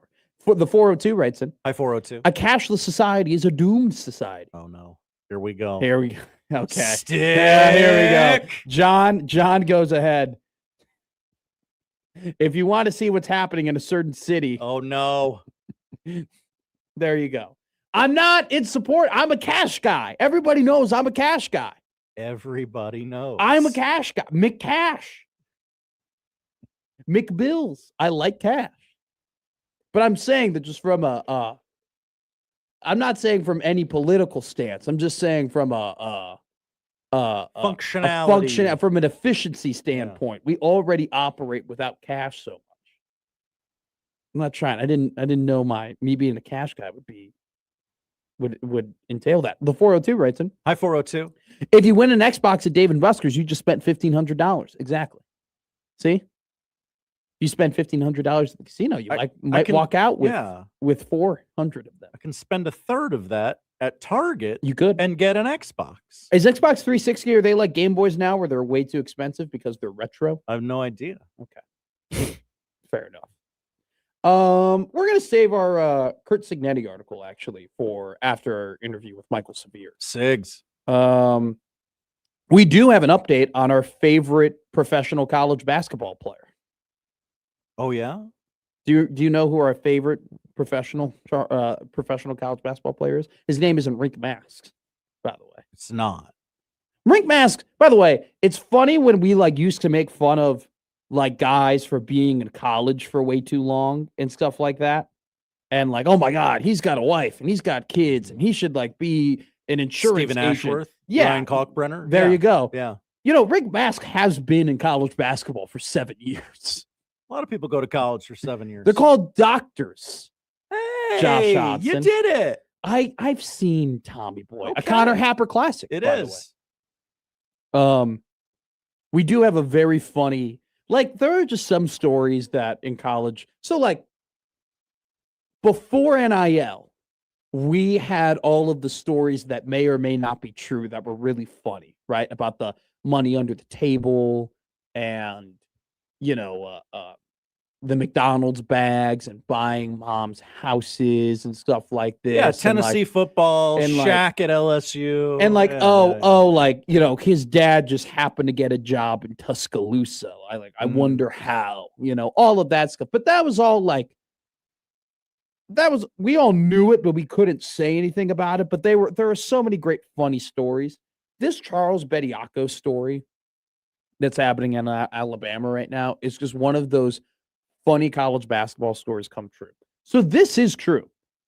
The person who granted the temporary restraining order, okay, for Bediako to play while they're trying to figure out if he's eligible or not, was an Alabama booster, which is so funny. That's when Todd Golden said it on Twitter, I was like, no way. How did that get out? How is that a thing? How do we know that? It's actually fully true. The judge that said, no, Bediako can play on his 10-day temporary restraining order, which allowed him to play in the Tennessee game, which Alabama ended up losing, but he ended up playing well in, was an Alabama booster. The NCAA has filed a motion asking the judge to recuse himself from the case. And so now there's a delay on the case. Because the NCAA was like, this is ridiculous. You can't have, an Alabama booster be the one who makes decisions on these things. So the NCAA said in a statement, the NCAA has faith in the judicial process and does not currently contend the court has an actual bias, partially or prejudice. The NCAA wrote in its motion according to the Alabama.com's report. Similarly, the NCAA does not allege that any actual bias motivated the court's granting of the temporary restraining order. Instead, the NCAA contends that proceeding in this court has created an impermissible appearance of impropriety because of the intense media scrutiny and public speculation surrounding the court's relationship with the University of Alabama and its athletic program and student athletes. So Alabama, or the NCAA, has very, very, very kindly said, look, can't have an Alabama booster make decisions on an Alabama basketball player that is very much going to decide the future of the NCAA. Okay? We're gonna save you the embarrassment, okay, and not accuse you of having biases, but instead write it off as, hey, we're asking you to change the judge because there's a lot of attention and a lot of eyes on this case, and whatever you do end up deciding, we don't want there to be the view that there was potential bias involved in this decision. We don't want that around this case. Let's just get a new judge. That's what they're saying. Very kindly. Now, that's what they're communicating to Alabama, to this Alabama court. What they're really saying is, hey, dummies, you're making a decision here that is incredibly influential and that is going to set a precedent that very well could affect the landscape for the short-term and long-term future of college basketball for quite a while. Get the Alabama booster off of the case, okay? Just come on. Also, important piece of context from our friend Platcat, Judge's wife also representing the dude who killed a guy while playing for Alabama. Okay, so the NCAA, I give them no credit for anything. I'll give them slight credit here. It was a very nice way of saying, stop being idiots. This is very important. Don't allow anything to interfere with your decisions here. So, and then they also, made some statements. Basically, the NCAA statement is, if the rules, which is NBA players who sign contracts not being allowed to be in college basketball, if those rules cannot be enforced, it would create an unstable environment for the student athletes, schools building a roster for the following season and the NBA. It would. It would cause absolute chaos. And so this court date, which was supposed to happen today, has been delayed as a motion has been filed to get a new judge on the case. So we will see what happens with Bediako and the case moving forward. So we were potentially going to get a decision today. We'll have to wait for some time and see what occurs. And by the way, this is just a story saying that the NCAA has filed a motion to get a new judge on this case. There hasn't been a follow-up story that I see that states that they have gotten another judge. They have acquired another judge for the case. So we will continue to follow that, as this is literally the battle for college basketball. It is. If Charles Bediako, a man who signed an NBA contract, a two-way NBA contract, and already played college basketball. I feel like this gets lost in the story, by the way. We're so focused on the fact that he signed an NBA contract. We're losing sight of the fact that he already had his shot to play college basketball. He already did it and then relinquished that opportunity when he entered the NBA draft. And he was playing while NIL was a thing. He was playing while he still could get paid as an athlete. So this isn't one of those things where it's like, hey, I played all this time ago and I didn't have a fair shot at NIL. Now I want back in. This is an athlete that did play during the NIL era, that did have an opportunity to make money, that relinquished that opportunity to make money, that opted to give up his eligibility and go to the NBA, who then signed a professional American contract, who for whatever reason was allowed to play in a basketball game amongst college students last weekend. It's still ridiculous to me that this occurred. And it's ridiculous to me that this is even a conversation to be had. Right? And Nate Oates being like, what do you want me to do? Don't compromise the potential integrity of college basketball just because you haven't been able to get the job done in the NCAA tournament. Alabama's a great program. Alabama in the last 5 years has been at the top of the heap in the SEC and in the country and has been competing with the best teams year in and year out. And of all the programs of late that have had success, for them to be the ones to potentially break the mold and compromise the integrity of a sport so many people love, college basketball, is ridiculous.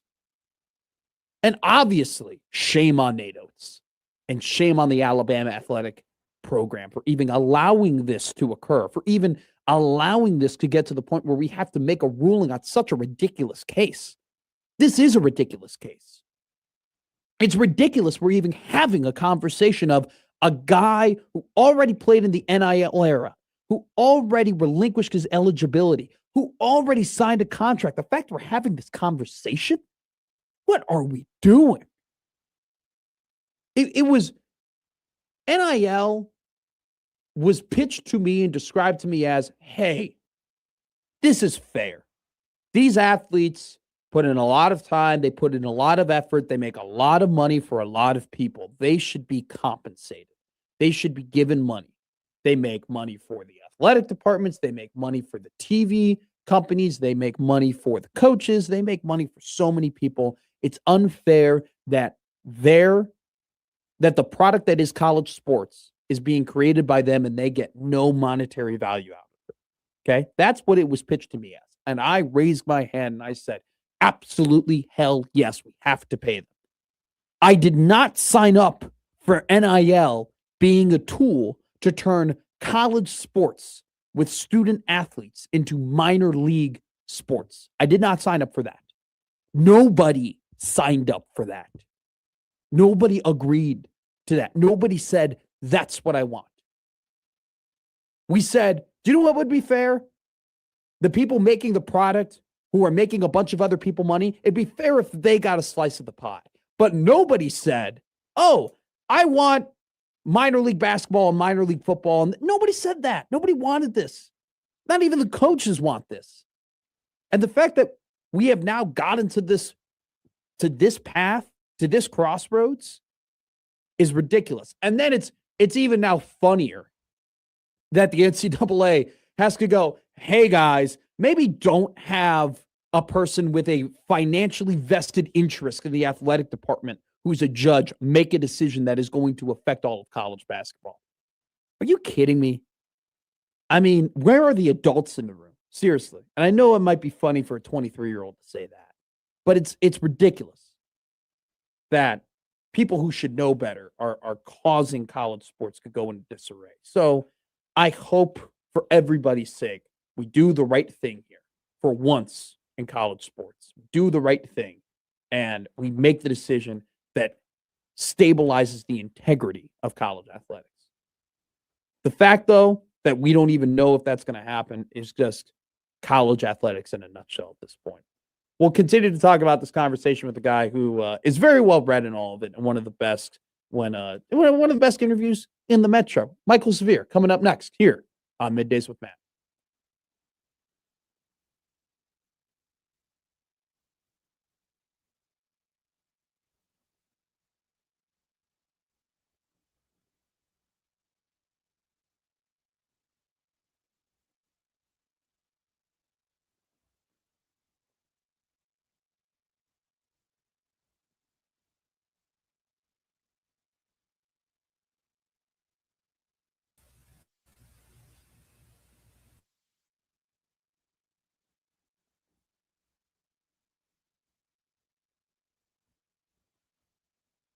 Mostly sunny, cold, and breezy for Tuesday. Plan for single-digit wind chills through the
Now back to Middays with Matt on 1620 The Soul.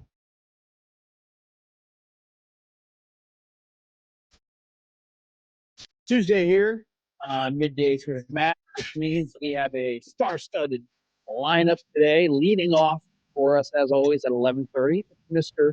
Michael Severe, president of the Jet Award Foundation. How are you doing, my man? I'm good. I'm the executive director. Executive director. Yeah, we got president and vice president of the board, but I'm the only employee. I'm the executive director and lone employee of the Jet Award Foundation. You know, you've been working for the Jet Award Foundation almost as long as I've known you at this point. 3 years. And I think I've known you at this point for like 4. Yeah. I've never gotten that right.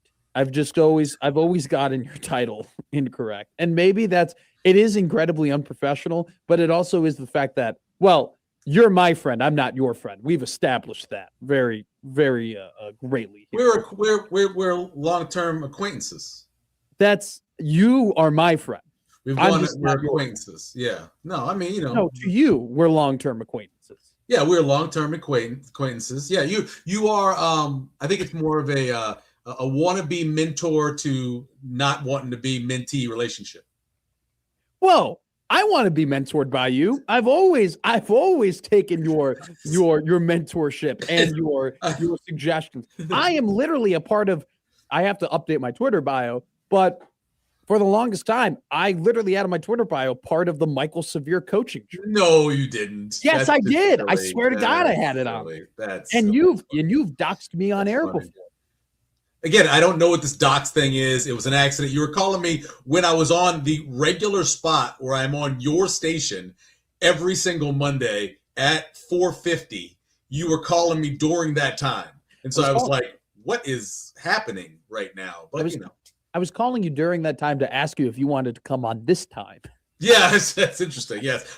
You were thinking of your show, not anybody else's show. I only ever think of my show. I understand. That's fine. I actually got that advice from a guy named Michael Severe.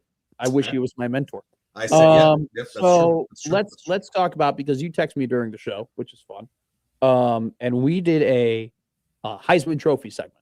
You sent to me, hey, you got to look at the 15, 25 to 1s to win the Heisman Trophy because or greater. Yeah, because that has been the trend. Fernando Mendoza preseason, and I'm kicking myself now for putting a little cash on it because I believed in Indiana enough to put a college football future on them, playoff future on him. He was 150 to 1. I know. Yep, he's one of the highest. He's one of the highest. There's been a lot of them though. We've had, when Kyler Murray won it, he was maybe 100 to 1. When Lamar Jackson, even when Lamar Jackson won it, he was way up there. I don't think we really had one of the top 5 favorites win the award in a very long time. So my question is, and I know you study this stuff, why is that? Is that more of the transfer portal? Is that the lack of maybe quarterback development, quarterback coaching? Because typically, right, when we're talking about the favorites to win these awards, it's almost always that 4 of the top 5 are quarterbacks, right? Yeah. We've been in a little bit of this trend, Michael, for the last 2 years where we walk into a season saying, hey, this could be a really good quarterback draft. And some of the guys that we thought would be drafted high don't end up performing well. Cade Klubnik, Drew Aller, and Garrett Nussmeier are the best examples from this season or from last season to this season. Yeah. Why are just long shots so valuable right now in terms of Heisman betting? Well, I think a big part of it is transfer portal and moving schools. Obviously, as good as Francisco Mendoza was at Cal, I don't think anybody looked at him and thought, okay, he's a Heisman Trophy candidate, So the one I remember the best was Joe Burrow, because Joe Burrow comes off that year, his first year at LSU, and he didn't look great. I mean, he was fine. His whole life changed in the bowl game against UCF when they had a crackback block and almost killed him. And it seemed like it turned around his whole life, right? And so he came in, got stronger during the offseason, and it was in an offense that was incredible, one of the best offenses of all time in 2019. So that's a great example of sometimes you just don't see it in the 1 year you get a chance, and then other ones you don't get to see it because they're coming from someplace that would never win a Heisman Trophy. Cal's not going to have anybody to win a Heisman Trophy. Miami of Ohio is not going to have somebody to win a Heisman Trophy. Ohio, I should say, because that's when the last Indiana quarterback came from. So I think that's the biggest problem with doing it. I think people too too much just look at what Vegas is saying and not think about the people that are around the players, right? So Garrett Musburger is a great example of that. You looked at who was around him, and you had a pretty good idea they weren't going to have a good running game. You knew that. So you thought, he's got to throw the ball a lot. Well, that meant you got to have protection. Well, they lost 3 of their 5 starters to the NFL, right? Off that offensive line. So it's not going to be as good as it was last year. So you think about that, and what ended up happening? He ended up getting banged up and hurt because they weren't protecting him. They couldn't run the ball. So I think you got to look more into that. When you look at next year, find somebody who's going to a school. And I thought I had it last year.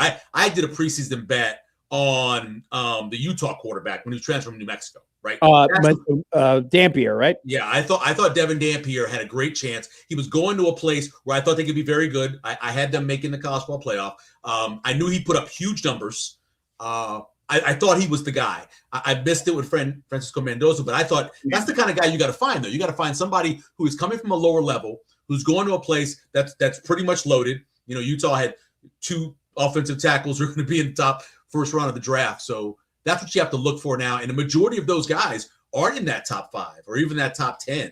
I don't know. When was the last time we had somebody who was a top 3 or 5? Because even when you go back to Devontae Smith, he was, I think he was like 101 coming into the season. So many of the Daniels for LSU, he was he was a big time underdog. You don't look at the favorites. Look at the guys who are going to a good spot with talent around them.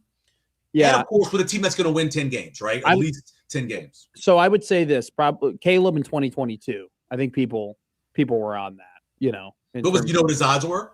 I don't know. You can look on. I know you have OddsShark here. Let's see. 2022 OddsShark Heisman Trophy odd. I got one for you, by the way. When we're looking this up, what do you think about Brendan Sorsby? So that's a great example. So yes, I actually thought that Ty Simpson was going to go to Miami. And that was the guy that I was kind of thinking long-term, like, that's going to be a good guy to bet on. Sure. And of course, end up staying in the NFL. So that's Sorsby's a good example. I don't know if Sorsby's a good enough passer to put up the kind of numbers you need to put up. And it's funny because Mendoza didn't put up those numbers, but what he did was he had 2 or 3 Heisman Trophy moments. And with the running touchdowns on top of it and being on an undefeated team, that's what won it for him. But I think Sorsby's a good one. I just don't know if he's a good enough passer. I wonder how many, I could see him having, 8 or 9 turnovers too, in terms of interceptions. I don't know. That's a good one. It's a good pick. The one reason too, so he's around that 25-1 range. You brought it up, the 10 wins, right? Mm-hmm. Yep. That Texas Tech schedule is easy. They are. They are not going to be challenged this year, so he might be able to put up those stats. So I'm looking at it right now. What's Carr? Because that's going to be one that's going to be he's the top. High. He's top yeah, high. So that's too high, but that's based off of one tough game or maybe 2 tough games for Notre Dame. So I'll tell you this. Yeah. Arch Manning and TJ Carr are both plus 800. Yeah, I would not even. And then Josh Hoover his odds are plus 1100, but he's getting that the Fernando Mendoza bump, right? He is. Yeah. Because they're like, oh, the last transfer quarterback to go to Indiana won it, so that's a little bit too high. Stockton is at plus 1300. That's interesting to me. I've always liked him. Sorsby's at plus 2500, and then you got an interesting one too on the value. John Mateer at plus 2000. People forget before he hurt his thumb, he was trending in the right direction. Yeah. To your point, right?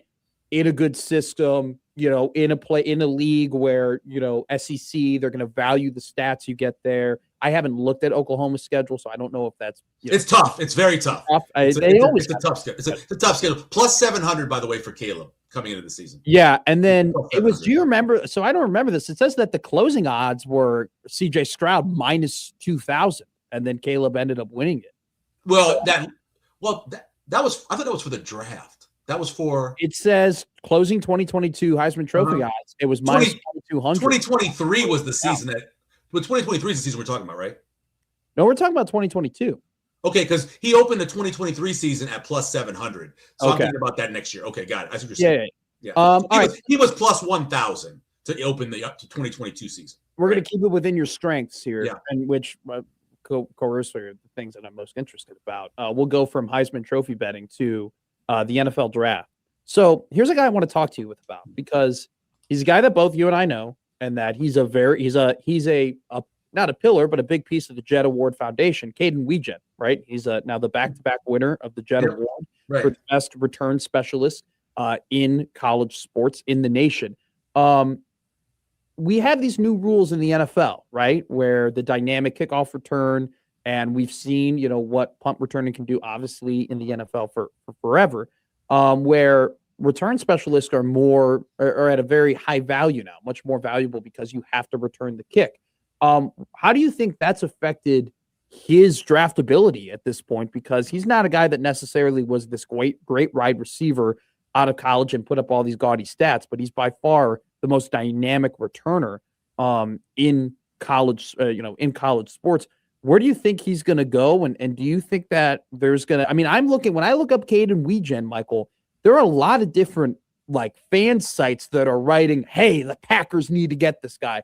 The Chiefs need to get this guy. How have the new rules kind of affected his draft stock? I think in a number of ways. So what's been interesting for me as following just their return numbers for these guys, right? Yeah. How many times these guys who are primary returners who then move to wide receiver with a good team get bumped up. Matthew Golden's the best example. Great. At Houston, he was pretty much a return guy. He goes to Texas. All of a sudden, he's somehow a first rounder. The problem is that I don't know if you know this or not, but Caden Weejen played for Iowa. And because of that, he never really got used the way he should have. I was always surprised how few touches he got in games.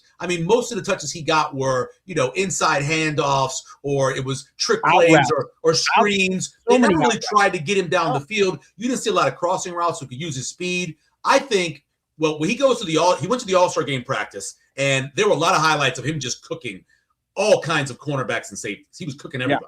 Yeah. And so I think that's what you're going to see more of him when people start talking about him, is what he could have been as a wide receiver if he would have left Iowa and gone to some place like so many guys have done. Brarian Brown's another good example of that. Brarian Brown was primarily a return guy, then goes to LSU to be more of a wide receiver.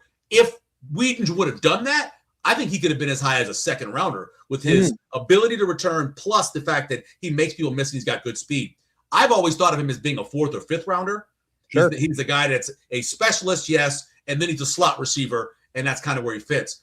It depends on when he runs at the combine, how he continues to do when he goes to these camps and these tryouts, what he can show people in terms of his route running.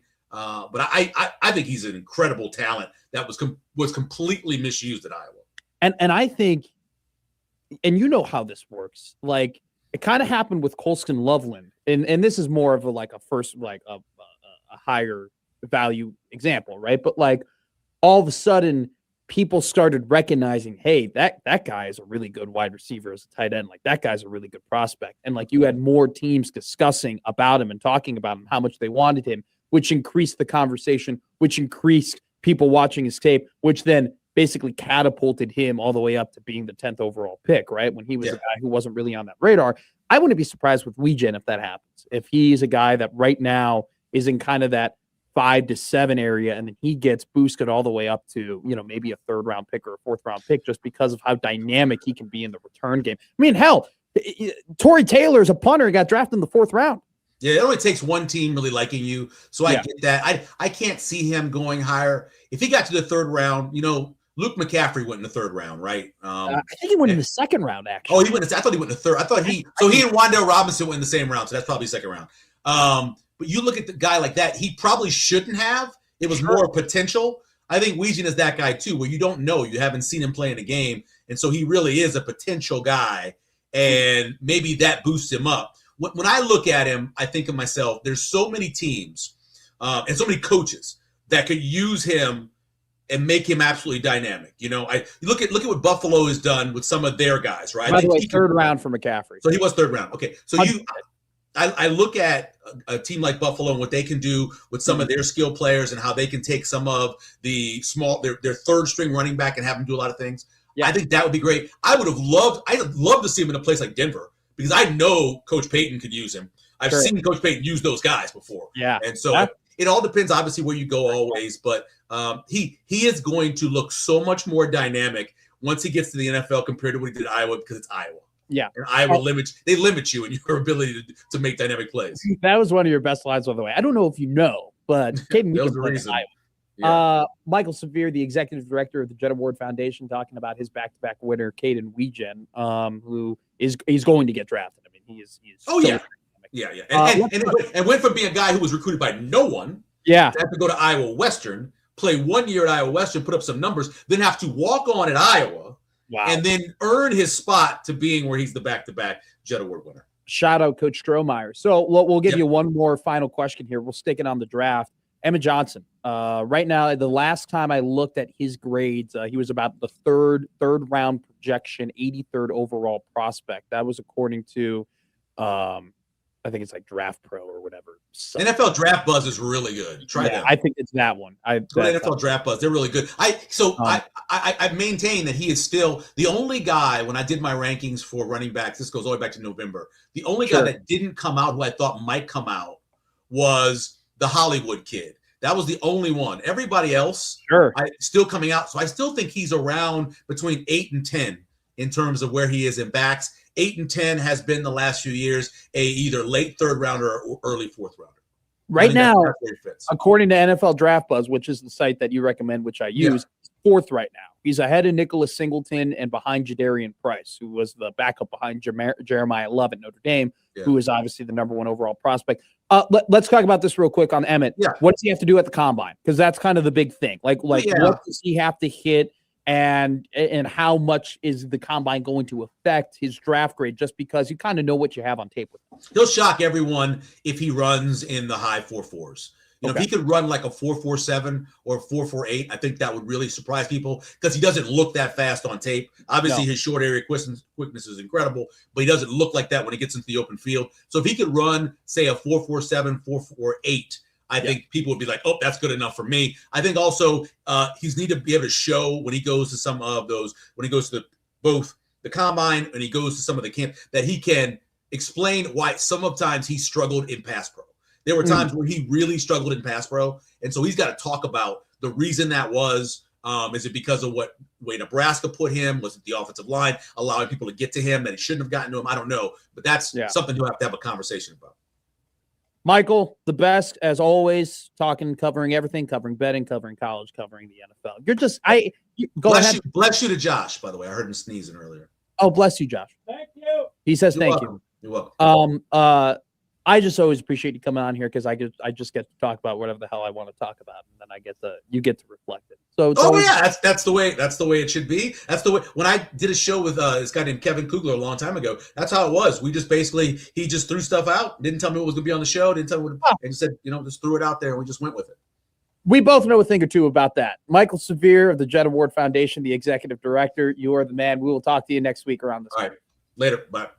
Coming up next, some things happening in the NFL and across college sports when it comes to coordinators, interesting hires. We'll break them up all down. Coming up next on Middays with Matt.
Now, back to Middays with Matt on 1620 The Zone. Oh, it was baseball season.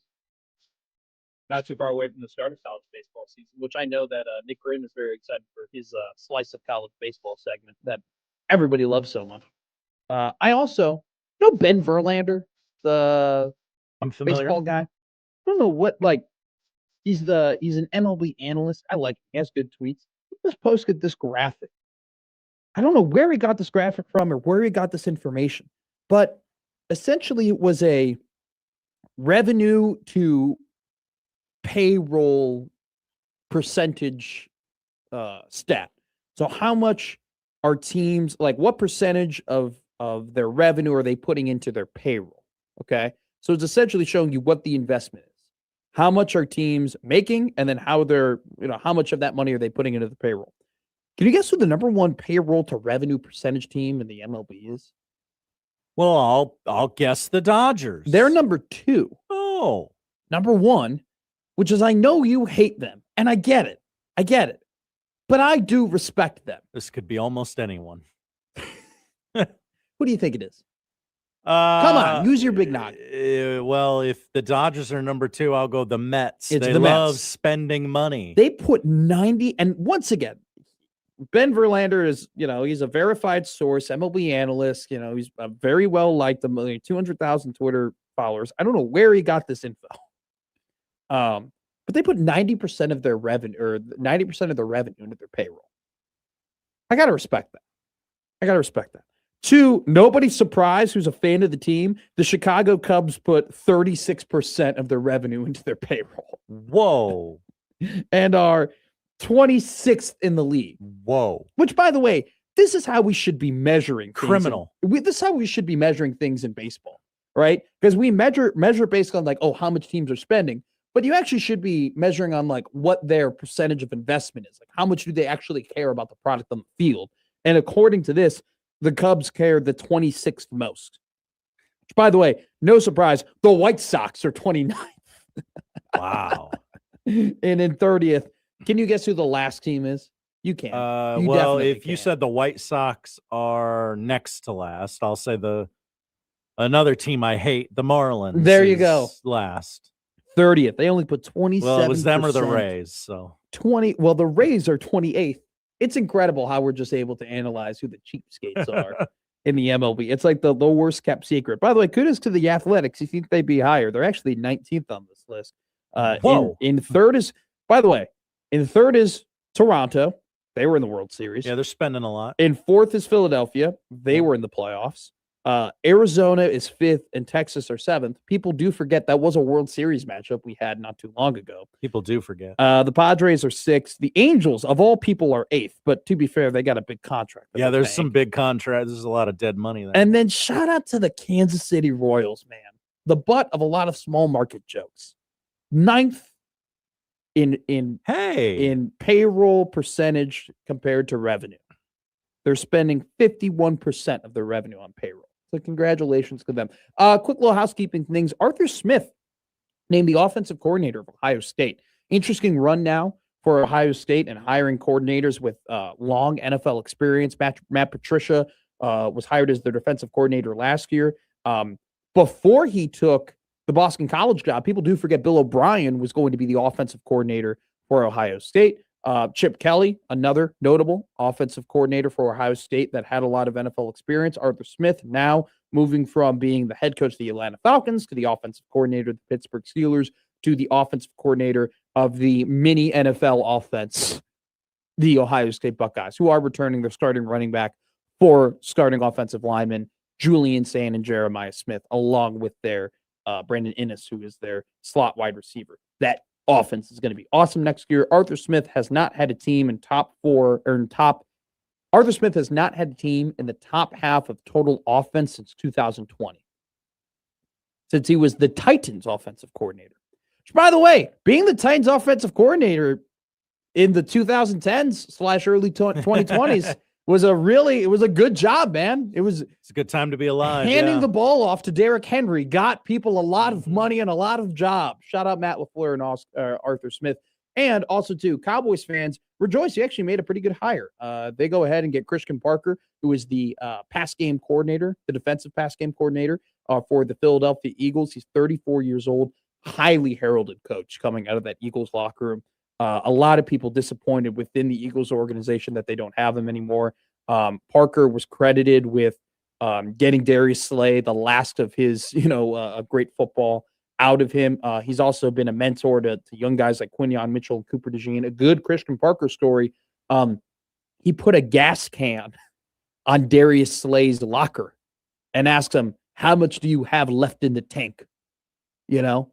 And apparently that classic football that guy inspired Darius Slay to play some of his best football in last year's playoffs. So congratulations, Parker. Really good hire. Did he put a action figure of the Bella twins in Cooper DeJean's locker? Maybe. And say, "Go get it, kid." I actually think that Cooper DeJean, his mom just found his action figures of the Bella twins that he had growing up watching them. So really good hire for the Cowboys. Christian Parker, the new DC, he's going to be a head coach one day. You watch out for that. Coming up next, we talk about a guy who already is a head coach in college football. The best, by the way, in college football. Curt Cignetti, an interesting article where his peers had a lot of interesting things to say about him and the program the Hoosiers are running. Talk about that coming up next here on Middays with Matt.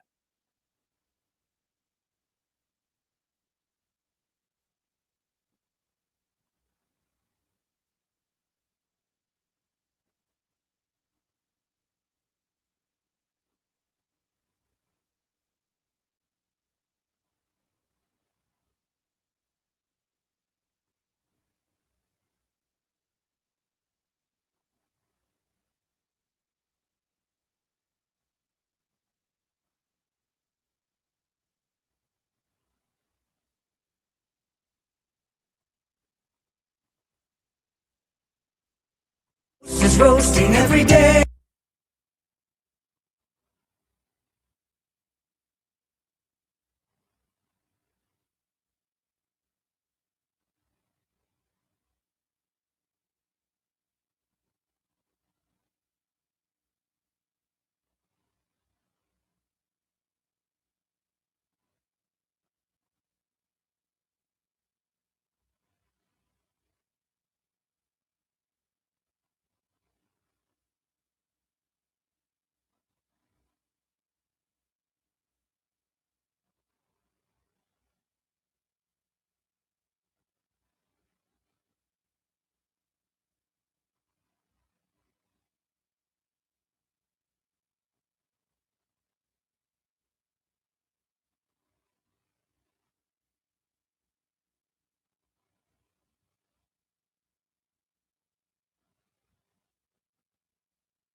Now back to Middays with Matt on 1620 The Zone. The official teaser trailer came out for I Love Boosters. You know that, Doc? I Love Boosters? Yes. The hell is that? It's a movie starring Keke Palmer, I like Taylor her. Page, Don Cheadle, Lakeith Stanfield and Demi Moore. And there's also the guy, All right. he was in Guardians of the Galaxy Volume 3. And he was also in The Bear. He was one of the chefs. He was Adam Warlock and Guardians. He's a British guy. Come on. I'm getting there. He looks like Austin Butler, but he's not. He was Adam Warlock. Will Poulter. Yes. He's in the trailer. You as guys well. are getting paid for this. Yes, that guy. Yes, yeah. that guy. It's by the way, all I'm saying, the reason why I bring this up is I love Kiki Palmer. Kiki Palmer. She's awesome. terrific.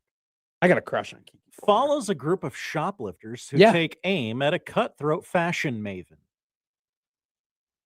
Okay. That sounds like a non-Disney Cruella DeVille type movie. That sounds like that sounds like a spin-off of The Devil Wears Prada.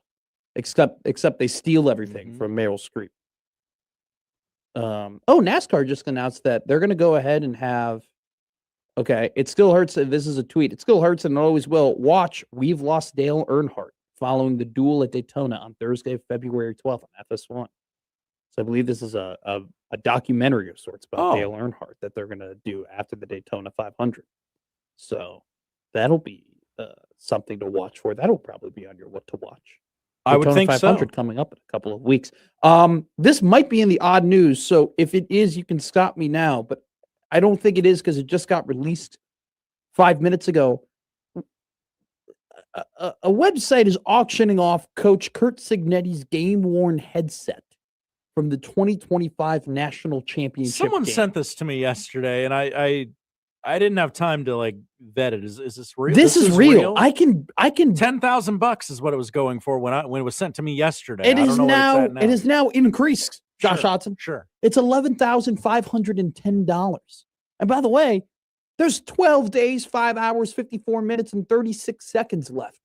I suggested that Scott Strohmeyer sell his headset from the national championship. How much game. would you pay, Scott Strohmeyer? Well, I was told that it would need to, whatever they auctioned it off for, would have to cover whatever a new one is, because they don't just hand those things out Sure. in junior college. Sure, that's a good point. Now, what I do love about this is that you see now the bidding increments of this. You could see how the price has gone up. So the original bid was $450.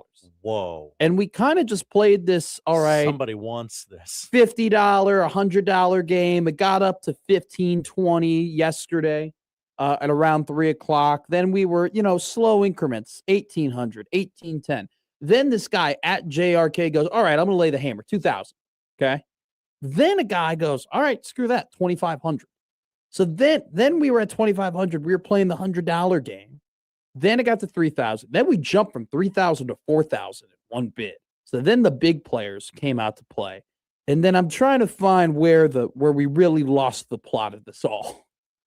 We went from 6,000 to 6,010 to 7,000 to 7,010. Went from 7,060 to somebody goes, screw it, $10,000. Whoa.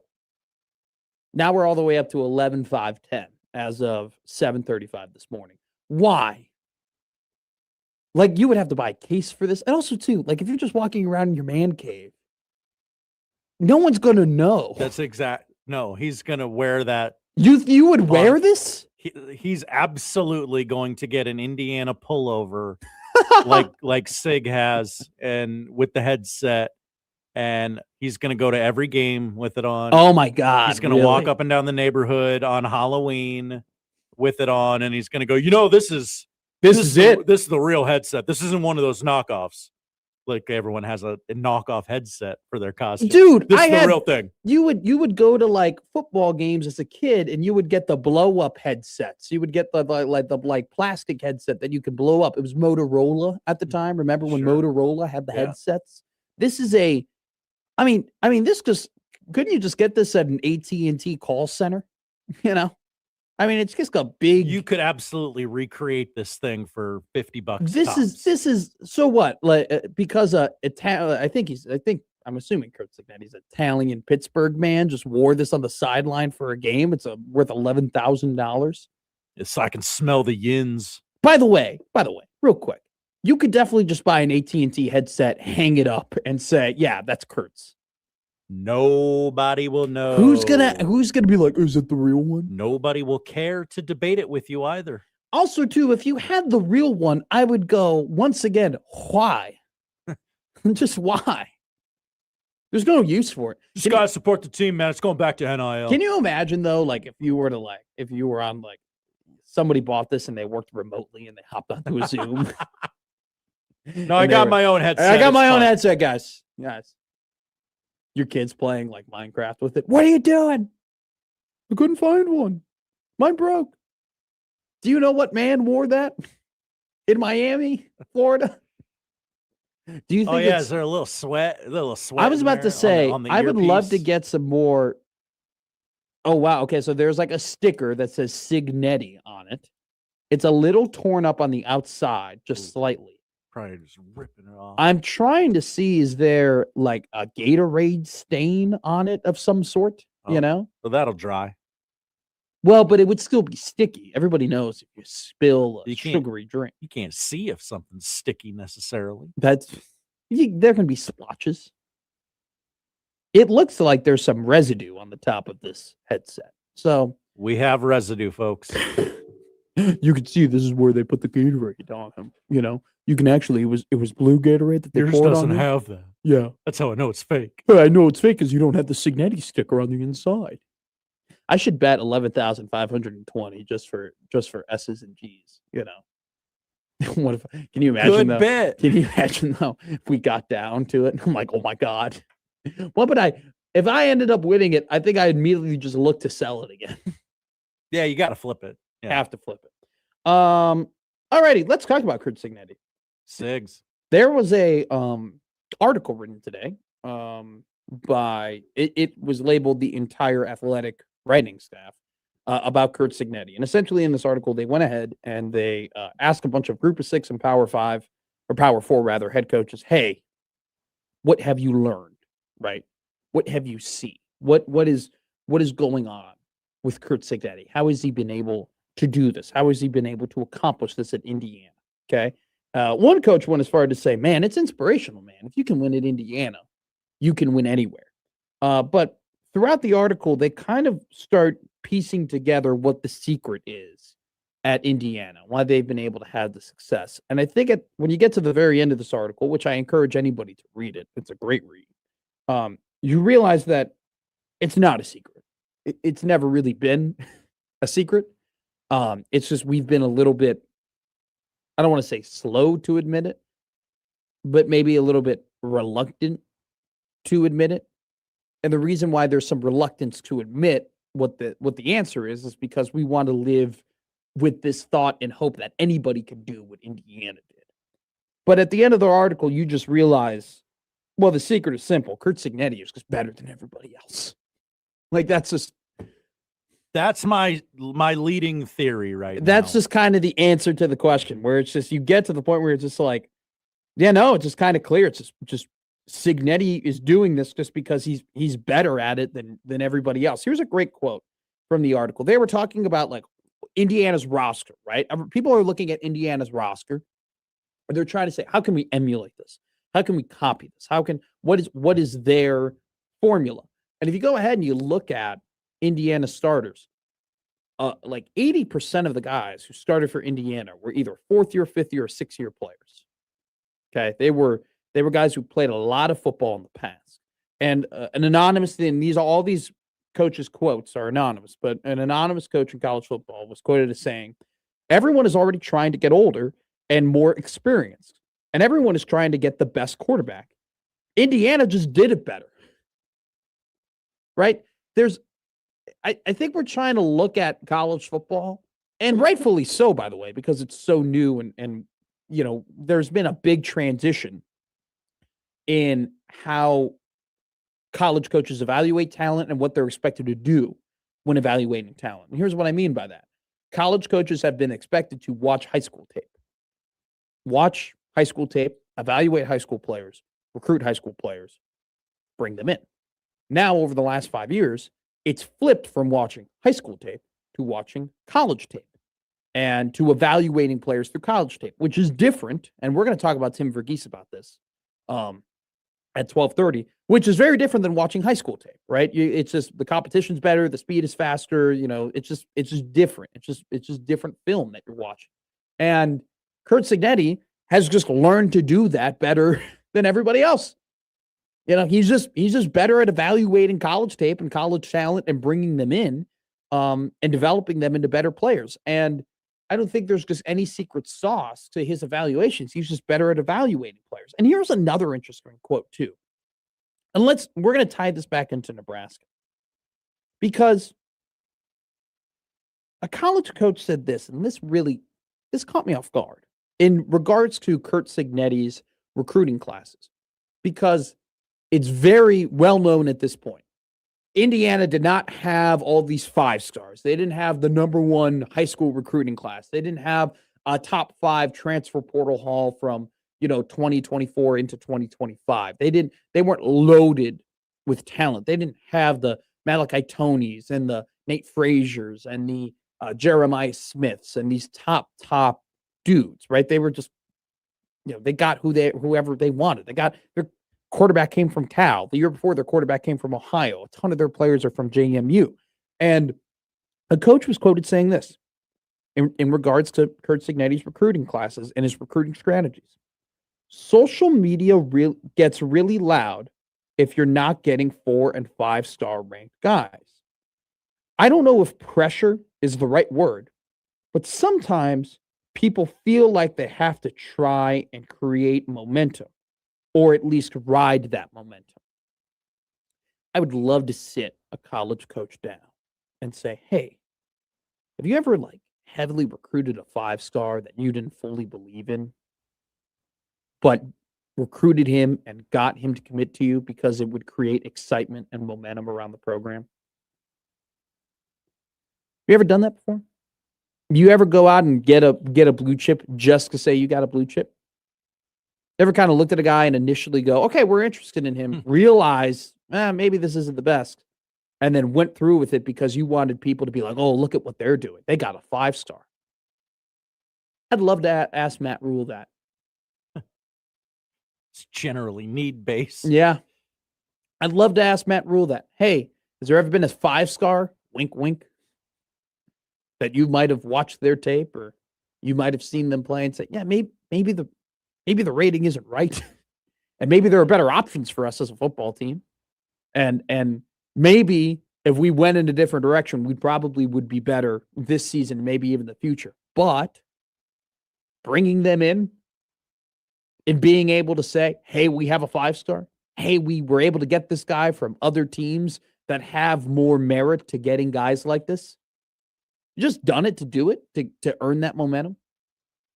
And I would love to ask more than Matt Rule that. I would love to ask any coach that, because I think that's just wildly fascinating, right? That the influence of fans and the influence of social media in terms of how coaches evaluate and recruit certain guys. And by the way, this isn't me speculating. This is the quote from a football coach. Now, this coach was a group of 6 coach, but this is the quote. Social media gets really loud if you're not getting 4- and 5-star ranked guys. I don't know if pressure is the right word, but sometimes people feel like they have to try and create that momentum or ride that momentum. And what he's suggesting there is Cignetti doesn't. If Indiana doesn't get 4 or 5 stars, no one gives a damn. No one gives a crap. They're not supposed to. So he's allowed to kind of just, I'm going to recruit the way I want to recruit. I'm going to evaluate the way I want to evaluate. I'm going to grab the guys that I think are right, regardless of what momentum we might create on social media, right? Here's a great example of this. If Georgia went out and they got they loved every guy that they got. They got 25 guys and they loved them. And they're like, these guys are going to be great for us. We think we're going to have a really good team. And we really believe in these prospects we got. But 5 of them were 4 stars and 20 of them were 3 stars. What would we say? Oh my God, Georgia had a bad recruiting cycle. Georgia didn't do well. They didn't get one. Georgia didn't get 1 5-star. What's going on over there with Kirby? Has Kirby lost his touch? These are conversations we would have, right? Even though you would have a proven coaching staff telling you, hey, we love the 25 guys we brought in, there would be the fan base of Georgia being like, what the F? We didn't get 1 5-star. Alabama got this. LSU got this. What do you mean? You brought in 23 stars? What are you doing, Kirby? Right? That's what we're referring to. And it's just it's just wildly interesting to me that has to be a factor in building football rosters. That coaches, in a way, kind of, this is suggesting that some coaches go ahead and get prospects that are very highly rated that they may not fully believe in, just to garner and pander in a way to their, fan base, so they don't have to worry about that pressure. And so I would love to get Matt Rule on Truth Serum. Be like, hey, you ever experienced this before? This ever happened to you? I could, and I'm not going to say the names, but I could probably speculate and guess a couple of guys maybe that this could have been the case with Nebraska. And I think if you were to go down the line of people covering teams, or even fans covering, fans following teams, there's probably every single team has a couple of highly recruited guys that might have fit that mold. But it's just very interesting for a coach to say that and put it in writing, and for that to be out there. Because I feel like we've always had some of these things where we think we know, and they're the worst kept secrets, and yet they're not out there. That's is what I would consider one of them. Here's another thing too. So let's get back to the main crux of the article, right? The article was polling and talking to anonymous Power 4 and Group of 6 coaches to be like, what is Indiana doing? And by the end of the article, you figure out Indiana isn't doing anything special other than the head guy. One thing that really stood out to me was the emphasis on Indiana's sideline and the continuity on Indiana's sideline. You have multiple coaches in that article being like, I've never seen anything like it. Every coach is coaching on that sideline. There is not one wasted movement, one wasted breath. There is not a coach standing around doing nothing. Everybody is interacting with each other, talking to each other. They're lockstep. They're coaching on the sideline. They're making adjustments. And I think that's something that I think ESPN, for all the faults that they have, and all the criticisms that we might give them during their broadcast, I think they did a phenomenal job, especially Kirk Herbstreit did, complimenting and focusing in on that sideline, especially during that Alabama game, of like, look at this sideline. Look how they're communicating. Look how they're coaching. I've told you this before. It's a weird vibe I get. It's a different vibe I get when they do the close-up shot of Cignetti talking on the microphone. It's almost as if you can just feel that there is a silence on the other side of that line of those coaches in that booth, listening to Coach Cignetti give his instructions and say what he wants. And so that stood out to me. And then here's a quote from a coach. They're never in the wrong gap. They're never in the wrong spot. Here's a separate quote. Coaching matters. If you look at them, they're one of the coaching skill matters. If you look at them, they're one of the finest coach teams of the last decade. That Miami team was obviously more talented than them, yet they just found a way to win. The secret isn't a secret, guys. The secret is that Coach Cignetti is just better than your head coach. That's the secret. I think people are trying to find the secret sauce, and they're trying to figure out, what is Indiana doing and how can we accomplish that? What Indiana's doing and what Indiana accomplished really just was the brainchild of one man. His name's Curt Cignetti. And what Indiana did is something that you've always been able to do in college sports, regardless of the NIL era. It's make a good coaching hire. The just difference is now is that Coach Cignetti a decade ago would be the head coach of Penn State. Coach Cignetti a decade ago would have taken the LSU job. Guy like Curt Cignetti 20 years ago goes ahead and becomes the next head coach of Florida, right? Now, because we're in this era where, boosters and money and Mark Cuban is involved, and the fact that, he's now been afforded more resources because of the mass amount of success that they had, why would he leave? Why would he leave? He gets paid a crap ton of money. He is a god there now. He's been there for 2 seasons. Even if he were to have left after next season, they'd still build a statue of him, right? Like, he has everything that he needs. That's the difference. That's the difference of this entire era. But there's nothing different in terms of what Indiana accomplished. What Indiana accomplished was they looked at a candidate, they believed in that candidate, they picked that candidate over other people, and they picked the best coach, and they made a great hire, and they won a national championship. That's no different than what so many great programs and organizations have done over the last 50 years of college football. So the secret is that there is no secret. It's like Mike's special stuff in Space Jam. You know, they're all grabbing the water bottle. They're all, drinking the water.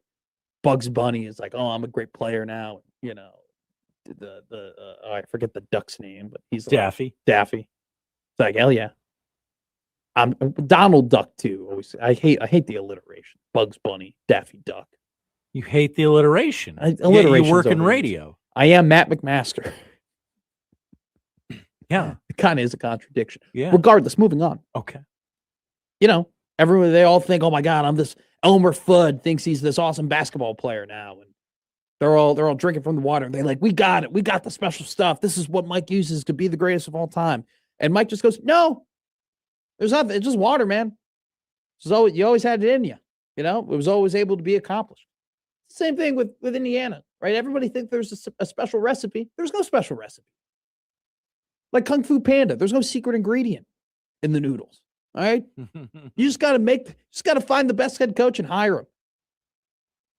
You just got to find the guy that fits your program the best and has proven to be a winner, and give him a path as best as you can to recreate that success at the program you are now, and you will win. That's what Indiana did. They didn't do anything special. They didn't do anything that nobody else could have done. They looked at a guy and said, he's a winner. We want him. Oh, he won? What else do you need more to win? Here you go. Oh, you won some more? What else do you need? We like winning. You're worth the investment. You have to be worth the investment. You have to prove that you can use the investment. That's a problem that's happening at Nebraska. Matt Rule has not proven he's worth the investment. Matt Rule has not proven that he's worth the more resources to give. Nebraska's giving him those resources. Nebraska is trying. Okay, what else do you need? All right, here's the money. All right, we're helping you, because that's what Nebraska does. And they're not going to do anything less than that. But eventually, you'll run into a problem when the ROI isn't there, when the return on investment isn't worth it. That's a little bit out of the distance. You can kind of see that problem coming of, like, you know, they're giving him resources and they're making promises and they're trying to provide to him, and, you know, they're trying to pull money from donors, and they're trying to, you know, up the amount of money that they have in the bank. But eventually, when you've proven that you're not worth that investment, no one's going to make that investment anymore. And if you're not making that investment, that's when your problems start to happen. Ain't a problem for Indiana. They have no problem giving Curt Cignetti more money. Why? Because they know he's going to win. Because that's what he's done. It's better. It's way easier to give money when you know the results are coming than to give money and hope that something that hasn't happened happens. That's why this season's big, man. Matt Rule's got to prove that he's worth it. Okay? I want to be very clear here. I think Matt Rule has done a lot of really good things at Nebraska. I think that Matt Rule has raised the floor of this program greatly. I think Matt Rule came into a really tough situation and has made Nebraska already a better job than what it was when he first got here. I want to give him a lot of credit for that. But it's the results era now. It's the results era. This is now your fourth season. You've had 3 years to build it up. You've had 3 years to set the foundation. This is the year of when, you know, things this year and 2027 are the years when the ROI's got to start coming, where the results have to start happening. And I don't think anything I've said here is anything other than just the facts. And the facts are, it's been 3 seasons and you're 19-19. and you're under 500 in the Big Ten, and you haven't beaten a ranked team, and you've had ample opportunity to do it, and yet you haven't been able to follow through. Those things have to change, because if they don't, it's going to be harder to get the buy-in. And if you don't have buy-in, it's going to be hard to survive in college football. All right, coming up next, we talk to somebody who has a lot of knowledge in terms of the current landscape of college football and the recruiting landscape. It's one of our favorites. Tim Verghese coming up next here on Middays with Matt.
Now back to Middays with Matt on 1620 The Soul.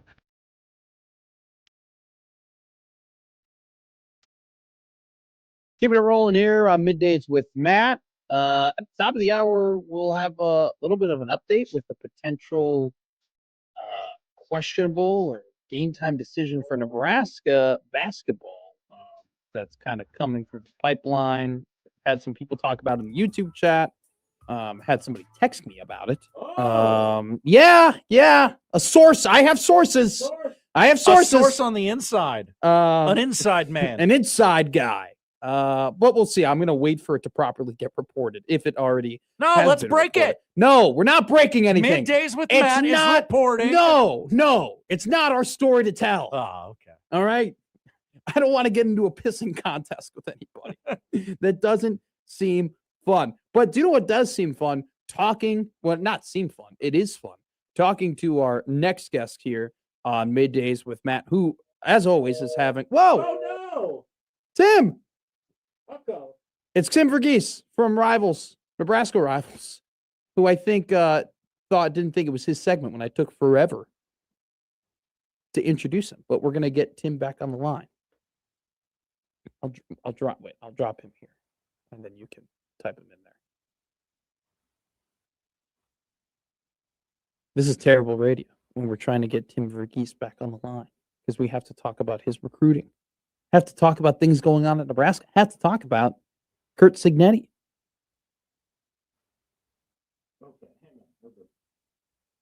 All right, Tim, I'm sorry. It was a long intro. How are you?